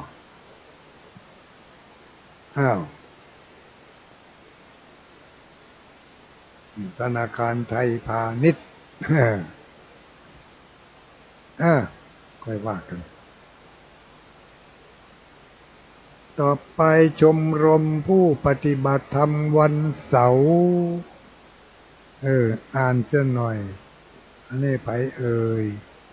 มีลิ้นจีจากหลวงพ่อตะกี้ว่าใครไม่ได้ว่าไผสักคนจากแม่อุ้ยจงดีตัวเนี่ยลิ้นจีของแม่อุ้ยตัวลิ้นจีของหลวงพ่อตัวลิ้นจีของญาติธรรมเนาะที่ติดตามมาไปฟังโทรเข้ามากันบอกไปแล้วอันไหนมันโทรเข้ามาแล้วมันอย่างนี้เพราะว่าตัวหลวงปู่ใจออกอากาศที่ตั้งนอกแล้วก็ใจโทรศัพท์ตัวนี้อ่านในไลน์อ่านรายชื่อในไลน์ถ้าโทรก็ในเบอร์นี้ก็บอกเข้าท่าแหละเนาะหลวงพ่อตุลุงอ่านชื่อตำไลน์นี่ให้กำก่อนเนอะน้องใบส่งเลขบัญชีไปแล้วธนาคารไทยพาณิชย์เนี่ยน้องใบเนอะไทยพาณิชย์งานนี้ขาดท่านมหาสมชาติเป็นอะไรในมหาสมชาติไม่ขาดนะยังมาอยู่ตะกี้ออกอากาศไปอยู่ออกอากาศไปก่อนหน้าตุลุงดอยเนี่ยอาจารย์มหาสมชาติออกอากาศ6 โมงถึง2 ทุ่มเนาะแล้วก็คืนวันนี้มีท่านอาจารย์มหาสมชาติมานอนนี่ท่านอาจารย์พระครูชลทานพิทักษ์มานอนนี่ท่านอาจารย์พระครูยุ้ยมานอนนี่ท่านอาจารย์พระครูหนุ่มมานอนนี่หนุ่มรูปหล่อวัดฝ่ายหินนะมานอนนี่แล้วก็ทีมงานของวัดฝ่ายหินทำ2-3 รูปมานอนนี่ดูเหมือนถ้าอาจารย์สังงวนเนี่ยหรือมันจะมานอนนี่ก็จะได้หุ่นโรงทานลิ้นจี่ข้าวต้มใบเตยปังปอยข้าวต้มคาราบาวปังปอยเอาข้าวต้มคาราบาวมา เอามานักหลายๆเนอะไอติมของวัดของวัดโสพนารามห้วยงูในไอติม2 ถังห้วยงูในพร้อมกับนั่งกอดจะเตรียมอัญญามาพลังเรือบาหันแจ้งกะเฉพาะไอติมอาติมพรุ่งนี้ก็มาจิมอาติมห้วยงูในเนอะวัดโสพนารามมองใบไทยพาณิชย์ฟังอยู่แม่นไทยพาณิชย์ชื่อทุลุงดอยนะพระครูปฏิภาณธรรมทินเนอะไม่ใช่ทุลุงดอยนะทุลุงโยมวิไลฟังธรรมะอยู่โยมวิไลนี่พรุ่งนี้น้ำบะเป้าเหมือนเดิมเนาะอนุโมทนาทองหน่อยโยมทองหน่อยส่งของมาทุลุงดอยได้รับแล้วตะกี้นี่ขออนุโมทนาสาธุเนอโอ้จะจ้าไปเดี๋ยวจะบัดตันเวลาหลวงตาไหว้สาวันอายุวัฒนมงคล19ทิศงานฉลองพ่อหลวงใหม่บ่ได้มาเป็นยังเขากินลาบที่ฉลองพ่อหลวงใหม่มาสู่ก็ได้แล้วเป็นฉลองพ่อหลวงใหม่บ้านหนองยาวฉลองพ่อหลวงใหม่มาได้มาหลานก็ขอสิ่งศักดิ์สิทธิ์บนโลกนี้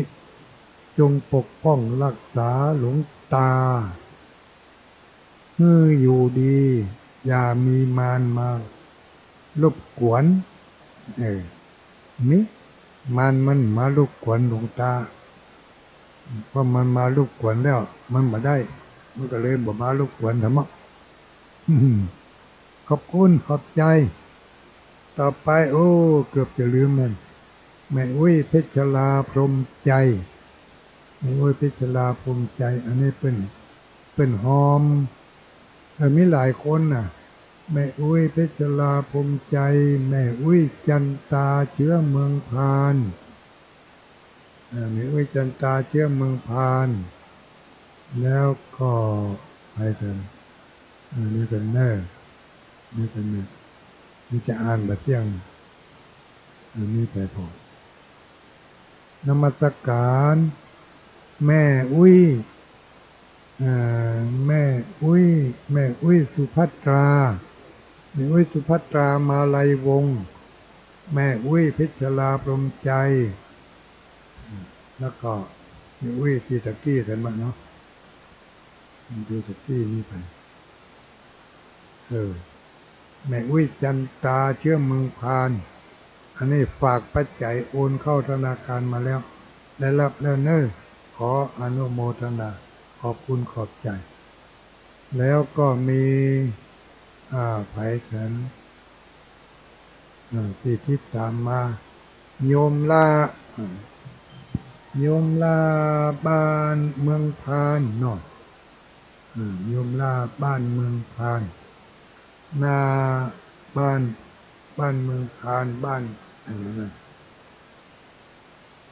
ลืมชื่อบ้านไปฮะลุ่มดอยวัดพระธาตุจอมแหว่เนาะอำเภอพานอันนี้ก็ส่งปัจจัยมาได้รับแล้วแม่คำมูลใจขาวร่วมทำบุญยอดสังฆทานเจ้าได้รับแล้วเรียบร้อยแล้วก็มีไผ่แถมคุณอำนวยพงศิริวรกุลลงน้ำแข็งเฮียเชียมินบุรี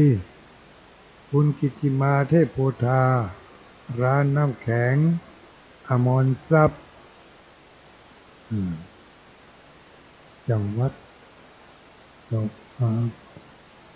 ดมินบุรีครับจังหวัดและอำเภอแม่นข้าเนาะมินบุรีธนบุรีมินบุรีอันนี้ก็ส่งปัจจัยมาเป็นการเข้าป่าอาหารก็ขออนุโมทนาคุณกิตติมาเทพโพธาทัดมาหมายมี นางสาวนัทชา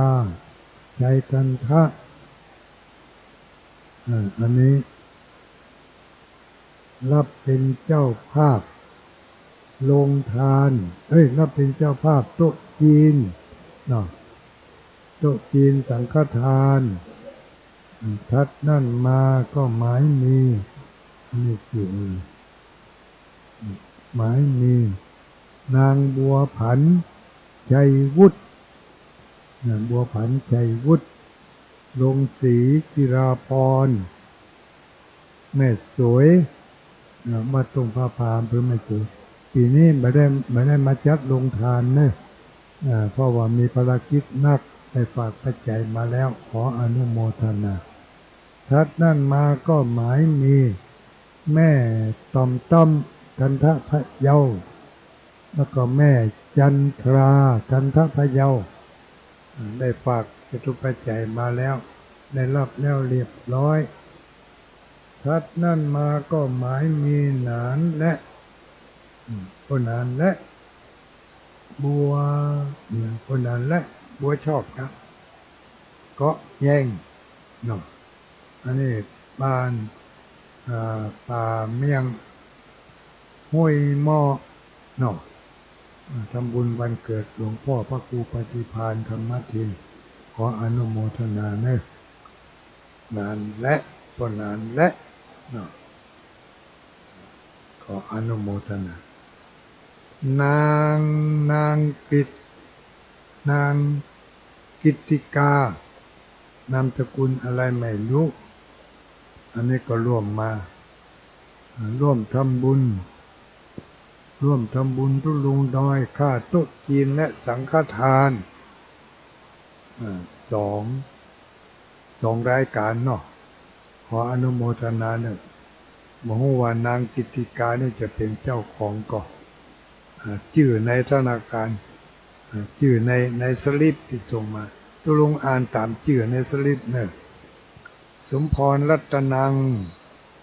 อันนี้ก็ร่วมทำบุญอายุวัฒนมงคลแล้วก็นางพระนาหมื่นคิดอันนี้บ้านศรีดอนใจจำบอนเนาะก็ร่วมทำบุญมาขออนุโมทนาแล้วก็มีนางสุภนิดารอยอินทลักษณ์เนาะ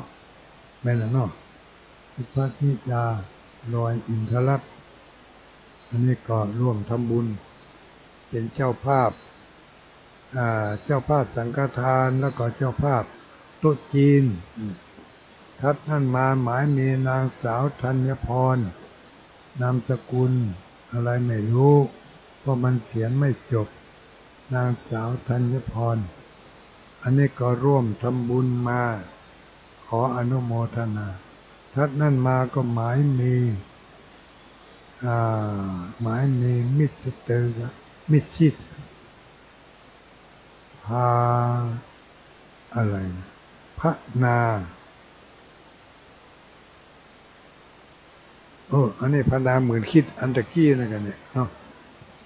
พระนาหมื่นคิดทัดนั้นมาหมายมีนางสุจินอภิวงศ์ป้าใหญ่ลุงดมพร้อมโดยครอบครัวร่วมเป็นเจ้าภาพโต๊ะจีนขออนุโมทนามันน่ามีไปทำผู้ที่ร่วมทำบุญมาก็มากหน้าหลายตาอยู่นะตุลงจะอ่านไว้เนาะที่ฝากซองมาก็มีที่บ่ได้ฝากซองมาก็มีที่โอนมาก็มีที่เอาเป็นเงินสดฝากมาก็ดีก็ขอสาธุอนุโมทนาแม่ศรีไลแม่อุ้ยศรีไลภาพติจะฝากลุงหนันบินมาได้รับแล้วละเนอะเดี๋ยวลุงหนันน่าจะวินจะน้อยใจพ่ออ้ายแม่เฉลียวศรีบุญปันบ้านล่องนอดฝากลุงหนานนัชวินมาได้รับแล้วเรียบร้อยนายสุแก้วนางเพ็ญศรีกันทะลึกรับเป็นเจ้าภาพโรงโต๊ะโต๊ะจีน แล้วก็รับเป็นเจ้าภาพสังฆทานพระสงฆ์1 ชุดนายธีระนันท์นางนงเยาว์ละไม้แก้วพร้อมด้วยครอบครัวในบ้านไหนหุ่นเนี่ยผู้ไม่ประสงค์ออกนามร่วมทำบุญวันเกิดท่านพระคุณเจ้าตุลุงดอยสาธุอนุโมทนาแม่อุ้ยพรชัยอินบ้านปงเทวีถวายกาน้ำกาไฟสาธุอนุโมทนาท่านพระคุณเจ้าท่านพระครูชาคริยานุรักษ์อันนี้วัดแม่ตุงติงตำบลแม่สาบอำเภอสำเมิงร่วมทำบุญอายุวัฒนมงคลทัดนั่นมาหมายมีนางจันเพ็ญเดชอุดมพร้อมด้วยลูกหลานจะมาร่วมทำบุญรับเป็นเจ้าภาพโรงทานและสังฆทานโดยโรงทานโต๊ะจีนทัดนั่นมาหมายมีคุณพิทยาคุณเพ็ญศรีเกียรติเจริญพรร้านก๋วยเตี๋ยวเป็ดรอยสะเก็ดเชียงใหม่ รับเป็นเจ้าภาพโต๊ะจีนและสังฆทานทัดมามีแม่คำเอ้ยถาเตรียมบ้านหัวเวียงอันนี้ก็ร่วมทำบุญมาสาธุทัดนั่นมาหมายมีท่านพระครูสถิตสารคุณวัดหนองผาขาวตำบลน้ำลิบอำเภอป่าซางจังหวัดลำพูนเสียดายไม่ได้มาร่วมงานโดยอีวะอันนี้ก็ฝากมาก่อนล่วงหน้าท่านพระครูสถิตสารคุณทัดนั่นมาหมายมีเลขอะไรนี่อ่านไปแล้วอันนี้แม่นางคำอ้ายกันเนาะแม่นางคำอ้ายบ้านสันสลีบ้านเด่นศาลาร่วมทำบุญขอให้อายุยาว120 ปีอีกว่าอัดต่อ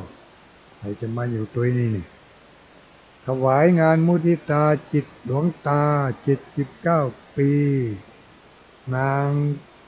นายสมเกียรตินางผิวอินใจขออนุโมทนานางจรูนพุทธสารพร้อมลูกหลาน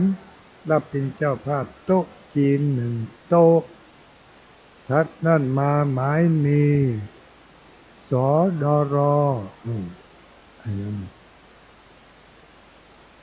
ศาสตราจารย์ด็อกเตอร์ประพันธ์นันทยาประธานสมาพันธ์ส่งเสริมและพิทักษ์พระพุทธศาสนาอำเภอเวียงป่าเป้าได้ฝากลุงหนานนาคบุญธรรมมาได้รับแล้วและเนิ่พ่อประธานทัดนั่นมาหมายมีป่ออ้ายแม่ลาใจใจร่วมเป็นเจ้าภาพสังฆทาน1 ชุดทัดมั่นมาหมายมีแม่ศรีอวนยาวิราชพร้อมคณะศรัทธาวัดป่าม่วงทุกหลังคาเรือนรับเป็นเจ้าภาพสังฆทานและก็โต๊ะจีนทัดนั่นมาหมายมีแม่จันติบอาจินะนายพัฒอาจินะนางสาวทิวาพรอาจินะร่วมทำบุญอายุวัฒนมงคลขออนุโมทนาแม่ตอมคำโพธิหงษาพร้อมด้วยลูกหลานทุกคนร่วมทำบุญขออนุโมทนาแม่คำดิบกันทวงศ์เปลี่ยนชื่อเปลี่ยนนามสกุลแล้วอย่าง แม่คำดิบกันทวงศ์นายอัครเดชแก้วปุณทะ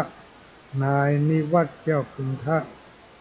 ถวายให้หลวงตาสาธุร่วมทำบุญด้วยกันเลยทัดนั่นมาปิดท้ายรายการคุณแม่อุ้ยบุญธรรมเอื้อเฟื้อร้อยตำรวจโทวสันต์ผู้ใหญ่และผู้ใหญ่บ้านณปภาทำธุระบ้านแม่สุขอำเภอแจ้ห่มจังหวัดลำปางอันนี้มาฝากไว้ตะเมิน บัลลัมได้อ่านให้เปิ้นขออนุโมทนาตัวเนี้ยมีโอกาสมีเวลาใครจะมาร่วมทำบุญทำทานก็ขอเชิญได้แรกไหนปีไหนก็มีเตือหนึ่งเนาะร่วมกันไปทำกันไปบ่นักหนาป้านยังก็ว่ากันไปพร้อมกันนั้นอันนี้มีอะไรอีกประชุมพระสังฆาธิการระดับวัดอันนี้นี่เป็นจะมีประชุมพระสังฆาธิการทุกเจ้าอาวาสทุกวัดในเขตจังหวัดเชียงรายนี่เพื่อให้ไปประชุมกันในวันที่21ที่พุทธมณฑลเชียงรายที่21ร่วมประชุมกันตอนนั้นมีอะไรอีกมีไผ่จ้าแจ้งมาเลยใครเอ่ยมีอโลโลอายุวัฒนมงคลอันนี้ ป้าสีดาคนงามเอาหูไปให้ไผ่มาแต่งนี่AI ครับแต่งรูปนี่เท่าเหมาะขนาดเนอะจะเอาไปประกวดละป้าสีดาฟังอยู่ก่อนวันพุธเอาอันอย่างมาเลี้ยงเปิ้นเอามาสู่เปิ้นชมรมผู้ปฏิบัติธรรมวันเสาร์ขนมใบเตยแม่วิจงดีไส้เค็มหลวงตาชอบขนมนี้ฮัลโหลเห็นตัวว่าหลวงตาชอบขนมคุณโยมเทียมฟ้า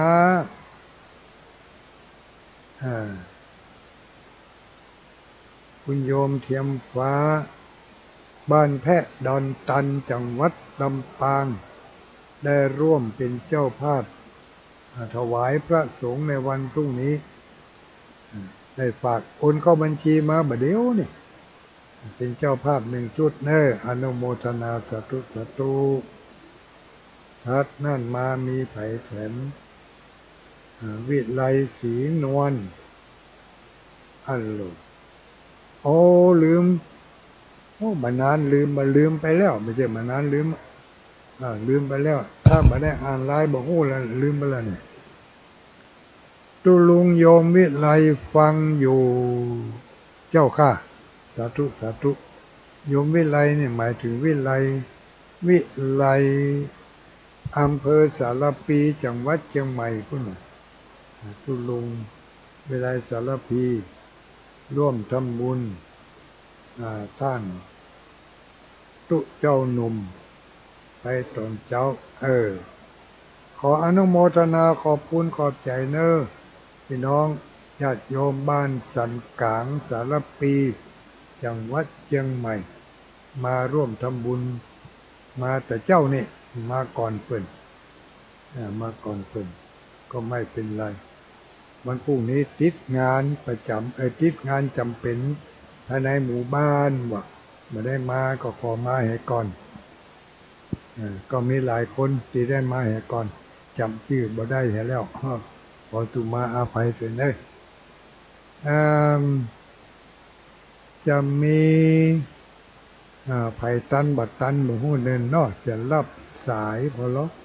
จะตันก็จ้านี่สายนี้พอดีอย่างว่านะตุลุงได้มาออกรายการตีตั้งนอกห้องส่งปกติเพราะฉะนั้นวันนี้เบอร์โทรศัพท์เบอร์นั้นบัดตันใจบัดได้เพราะว่าบ่เอาโทรศัพท์มาตัวใจเบอร์นี้ก็แล้วกันที่เอาออกมาเจ้าทุกเจ้าทุกเช้า6 โมงถึง7 โมงไผ่ฟังตัง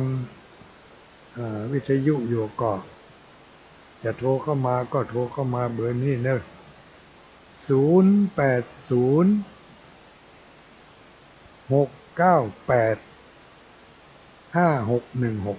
นั่นหรอใครจะพยาหม้อพวกนี้0806985616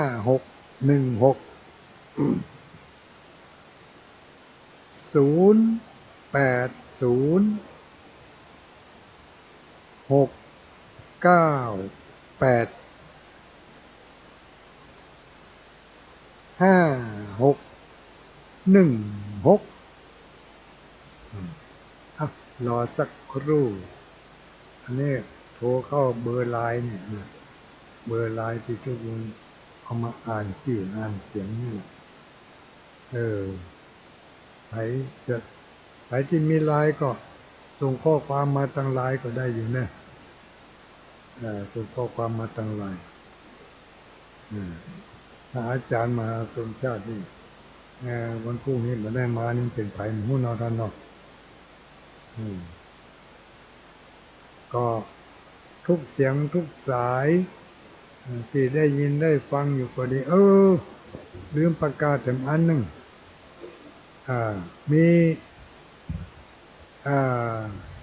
มีโยมผู้ใจบุญใจดีก็คือน้องพนิตาพรหมมินทร์ได้ซื้อเอาดอกไม้ได้ซื้อเอาเครื่องประดับ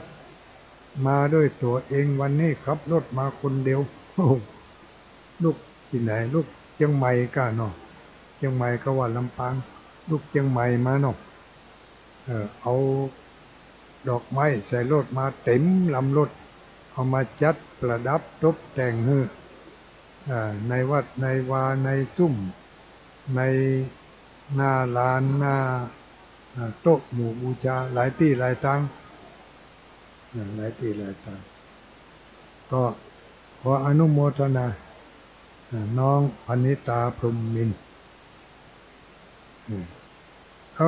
แม่อุ้ยอารีพันธ์ศรีวิริยะไมยอำเภอเมืองเงาเมืองเงานี่มันจะได้เข้าควายบะล่ำว่องสักเตือกันในเมืองเงานี่เมื่อได้กับผ่านไปบะเอิญครับเปิ่นก็แล้วแม่อุ้ยอารีพันธ์ศรีวิริยะไมยได้ร่วมเป็นเจ้าภาพถวายภัตตาหารแด่พระสงฆ์ในวันพรุ่งนี้ถึงพระสงฆ์ถึงเจ้าบ้านน่ะเนาะพร้อมกันนั้นก็มีแม่อุ้ยทำหลายแม่อุ้ยเนี่ยพ่ออุ้ยถวยทางอำเภอเงาจังหวัดลำปางก็แจ้งความประสงค์วันนั้นเพิ่งก็ให้หอมมาคนหนึ่งพ่ออุ้ยยังลืมชื่อไปอย่างนั้นมันแต่คนเดียว3 คนก็แล้วกันเนาะอุ้ยเนาะมีพ่ออุ้ย2 คนแล้วก็แม่อุ้ยคนหนึ่งที่อำเภอเงาให้ร่วมให้ร่วมหอมทำบุญอายุวัฒนมงคล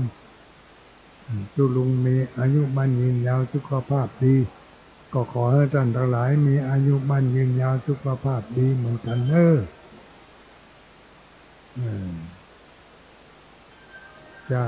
จะมีไผแจ้งเข้ามา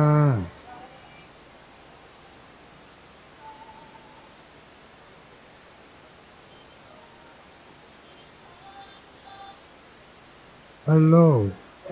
ใจนี่ไผ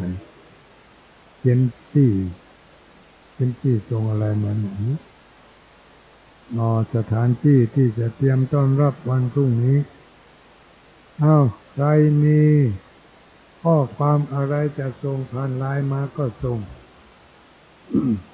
ถ้าไม่ส่งมาจะโทรเข้ามาก็ได้เนอะ0806985616 0806985616แจ้งเข้ามาว่าฟังอยู่แห่งหนตำบลใดเวลามีเยอะแยะตอนนี้9:40ปลายน้อยหนึ่งกิจกรรมเสร็จภารกิจจากที่นี่แล้วก็คงจะต้องได้ไปอาบน้ำอาบท่าส่งน้ำส่งท่าเสร็จเรียบร้อยแล้วก็จะได้เข้านอนพักผ่อนพรุ่งนี้ก็จะได้ตื่นมาวันพรุ่งนี้รายการภาคเจ้าออกอากาศคงจะงดไปให้กรรมก่อนญาติโยมที่ได้ฟังวันพรุ่งนี้ ที่ฟังอยู่เมื่อคืนนี้ก็รับทราบเลยนะพี่น้องศรัทธาญาติโยมห้วยแม่เดือห้วยแม่เดือจะเตรียมอะไรมาก็เออเอามาเห็นเลยเอามาเพาะมาหอมกันข่าวงานการบุญการกุศลที่ผ่านพ้นไปในนามของคลื่นสีขาวขออนุโมทนาขอบคุณขอบใจคณะศรัทธาทุกคนพระสงฆ์องค์เนรทุกตนทุกรูปที่ได้ไปร่วมงานทำบุญอายุวัฒนมงคลของท่านอาจารย์วรรณชัยชยานันโทที่วัดพุทธศรีคีรีขุนแปะตำบลขุนแปะอำเภอจอมทองเมื่อวันที่15ที่ผ่านมานี้ผ่านพ้นไปด้วยดีได้รับความร่วมมือร่วมใจล้นเหลือล้นหลามวันพรุ่งนี้ทำบุญอายุวัฒนมงคลเช่นเดียวกันที่วัดพระธาตุม่อนจอมทองอำเภอเวียงป่าเป้าจังหวัดเชียงรายพี่น้องเชียงใหม่ลำปางลำพูนพะเยาเชียงรายเมืองแปร่เมืองน่านเมืองฝางมีโอกาสก็ขอเชิญเนอะมาร่วมกันและถัดจากนี้ไปอีกวันที่30เห็น15 วันเพราะวันที่15วันที่ไปถึง30ไปถึง15วัน10 วันน่ะเนาะวันที่19ถึงวันที่30วันที่30ที่จะถึงนี่เนอะพี่น้องบ้านเหนือบ้านใต้บ้านไกลบ้านไกลพอที่จะไปร่วมกันได้ก็ขอเชิญเนอะขอนิมนต์ท่านพระคุณเจ้าเพื่อนสหธรรมิกทุกรูปทุกตนทุกองค์ได้รับใบเหตุก็ดีบ่ได้รับใบนิมนต์เหตุก็ดีก็ถือว่าเขาเป็นเพื่อนสหธรรมิกเดียวกันมีงานมีการก่ออย่างที่ว่านะเขาก็หนึ่งในเจ้าทั้งสี่ไปแอวหากันเนอะที่วัดม่อนห้วยแก้วตำบลดอยหล่ออำเภอดอยหล่อจังหวัดเชียงใหม่โดยท่านพระครูกัลยาณปราโมทย์พระครูกัลยาณปราโมทย์ถือว่าตุลุงสมหวังเพื่อนจะทำบุญอายุวัฒนมงคล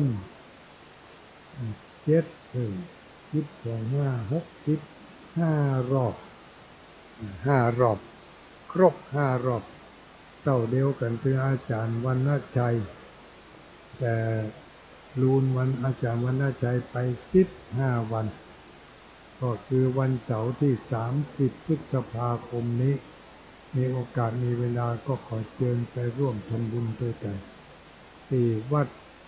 ม่อนห้วยแก้วแล้วก็มีการตั้งต้นผ้าป่าด้วยนะต้นผ้าป่านี่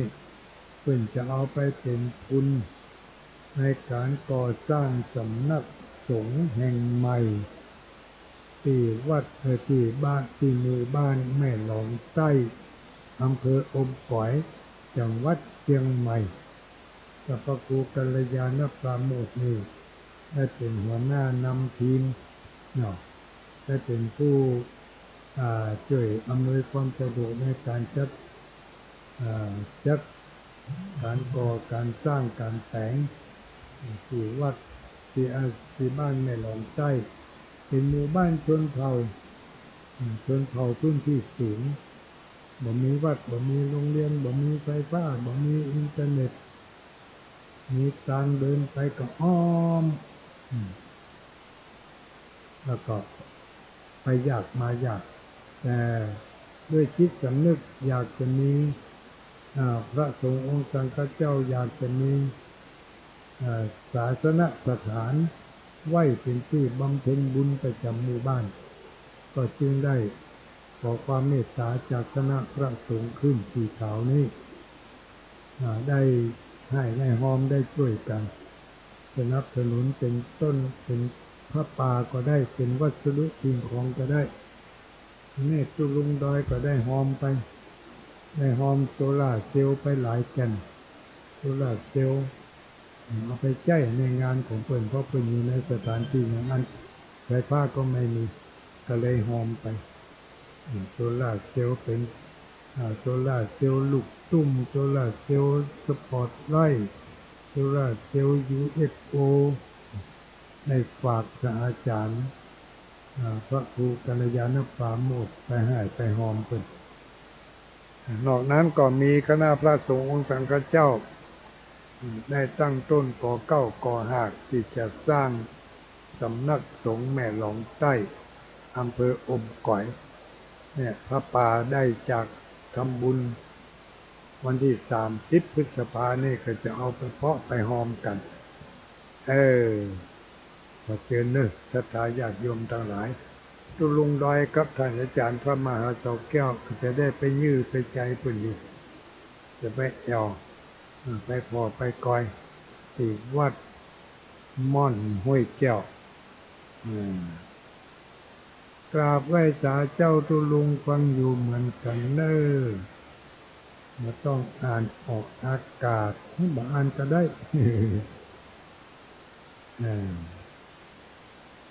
มาต้องอ่านออกอากาศเนาะมาอ่านก็ได้เนาะกราบไหว้สาเจ้าตุลุงนะบางอ่านก็ได้เนาะ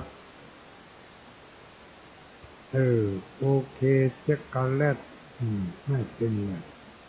ขออนุโมทนาวันพรุ่งนี้มีโอกาสมีเวลาก็ขอเชิญเนอะมาร่วมกันเนาะขอขอบคุณขอบใจคณะพระสงฆ์สังฆเจ้าที่ได้มานอนอดตะลักครับจะนอนเลี้ยงยุงอยู่ในห้องแห่งนี้จะได้ไม่ได้เปิดหูบเนาะไม่ได้เปิดหูบโอ้เสียดายอย่าโยมได้หันรูปรอแล้วก็เหน็นผูกกับมะพร้าวเนอะห้ามหมูถ่ายรูปถ่ายกับเสียงอย่างเดียวทีมงานวัดทีมงานถ่ายทอดเสียงจากวัดฝายหินได้มาตั้งเครื่องรับเครื่องทรงอยู่ที่วัดพระธาตุม่อนจมพรพรุ่งนี้ใครมีหยังก็เอามาเลี้ยงมาจูกันเนอะว่าได้พี่น้องเจ้าเมียงผานฟังอยู่เจ้าสาธุตุลุงบอกโทรกับบอกโทรให้โทรให้บอกโทรเข้ามาก็เหลือเวลากัน2-3 นาทีเนอะ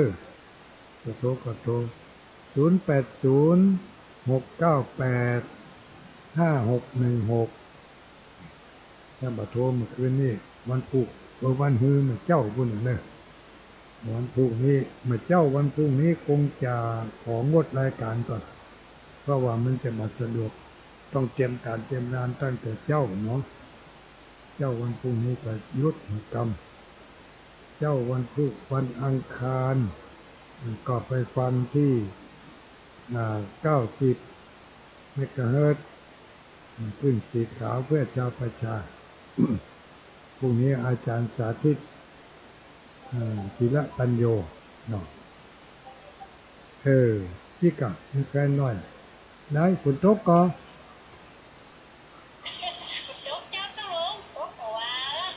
วันนี้บัดตกจ้ะวันพุธมาแอลเนอะบัดตกนี่ยุงนักขนาดอินดูหมู่ทีมงานด้วยทีมงานถ่ายทอดอานุโมทนาสาธุ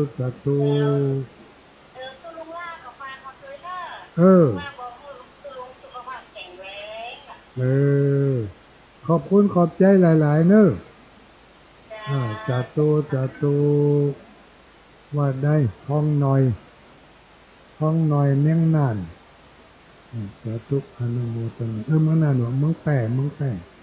ท้องหน่อยเมืองแป่ของที่ฝากมานั่นได้รับแล้วนู่นแมลงนี้วันพรุ่งนี้จะเอาไปกินพอลำกับบลำถ้าลำจะสั่งต่อ เออพอดีวันพรุ่งนี้ก็จะได้เอาถวายพระสงฆ์สังฆเจ้าคิดว่าขึ้นสีขาวคงจะมากันหลายลูกหลายตนเอาละญาติโยมทั้งหลายก็คงจะหมดเวลาหมดเนาะก็ขอนำรายการนี้อำลาจากสถาญาติโยมทั้งหลายไปก่อนกุศลใดบุญใดที่ได้พุกพักที่ได้กระทำบำเพ็ญมาขอกุศลนั้นบุญนั้นปกปักรักษาบุญบันดาลให้ท่านทั้งหลาย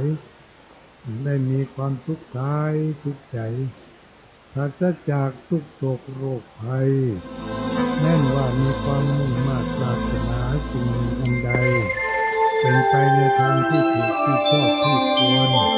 ก็ขอความขณะนี้ท่านกำลังฟังสถานีวิทยุกระจายเสียง FM 104.5 เมกะเฮิรตซ์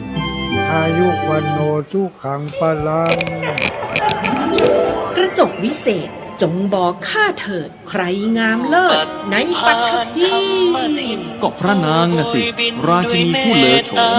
ดูสิตั้งแต่ท่านพาชาวประชางดเผาป่าและขยะในครัวเรือนชาวไร่ชาวนาก็งดเผาตอสั่งข้าวฟางข้าวหันไปไถกลบทำปุ๋ยหมักแปรรูปเป็นอาหารสัตว์หรือเอาไปอัดเป็นก้อนแทนอากาศก็ดีไม่มีฝุ่น PM 2.5 คอยกวนใจหน้าตาท่านก็สดใสผิวพรรณผุดผ่องเป็นที่สุดพะยะค่ะต้องแบบนี้สิเจ้าพูดถูกใจข้ายิ่งนะเพราะทุกการเผานั่นคือการสะสมฝุ่นแต่ถ้าทุกคนร่วมใจกันหยุดเผาเราก็จะมีแต่อากาศบริสุทธิ์ไว้หายใจห่างไกลมะเร็งปอดสุขภาพก็ดีมันคือที่สุดแล้วราชินีจงเป็นอมตะราชินีจงเป็นอมตะข้าขอบูชาท่านพะยะค่ะอ้าวไปเอาธูปมาแต่ไม่ต้องจุดแล้วนะเดี๋ยวนี้ข้าเปลี่ยนมาใช้ธูปไฟฟ้าแล้วมันจึ้งมากไม่มีฝุ่นเลย wow. คุณภาพอากาศดีด้วยการร่วมมือของทุกภาคส่วนปรารถนาดีจากสำนักงานประชาสัมพันธ์ที่ 3 กรมประชาสัมพันธ์ขอความนอบน้อมของข้าพเจ้าจงมีแด่พระรัตนตรัยเจ้าสามประการพระรัตนตรัยองค์ที่หนึ่งคือพระพุทธเจ้าพระรัตนตรัยองค์ที่สองคือพระธรรมเจ้าพระรัตนตรัยองค์ที่สามคือพระอริยสังฆเจ้าข้าพระพุทธเจ้าขอเคารพนอบน้อมกราบไหว้แทบไตรไวสาคุณพระรัตนตรัยเจ้าถึงสามประการด้วยความเคารพสักการะเป็นอย่างยิ่งขอถวายความเคารพ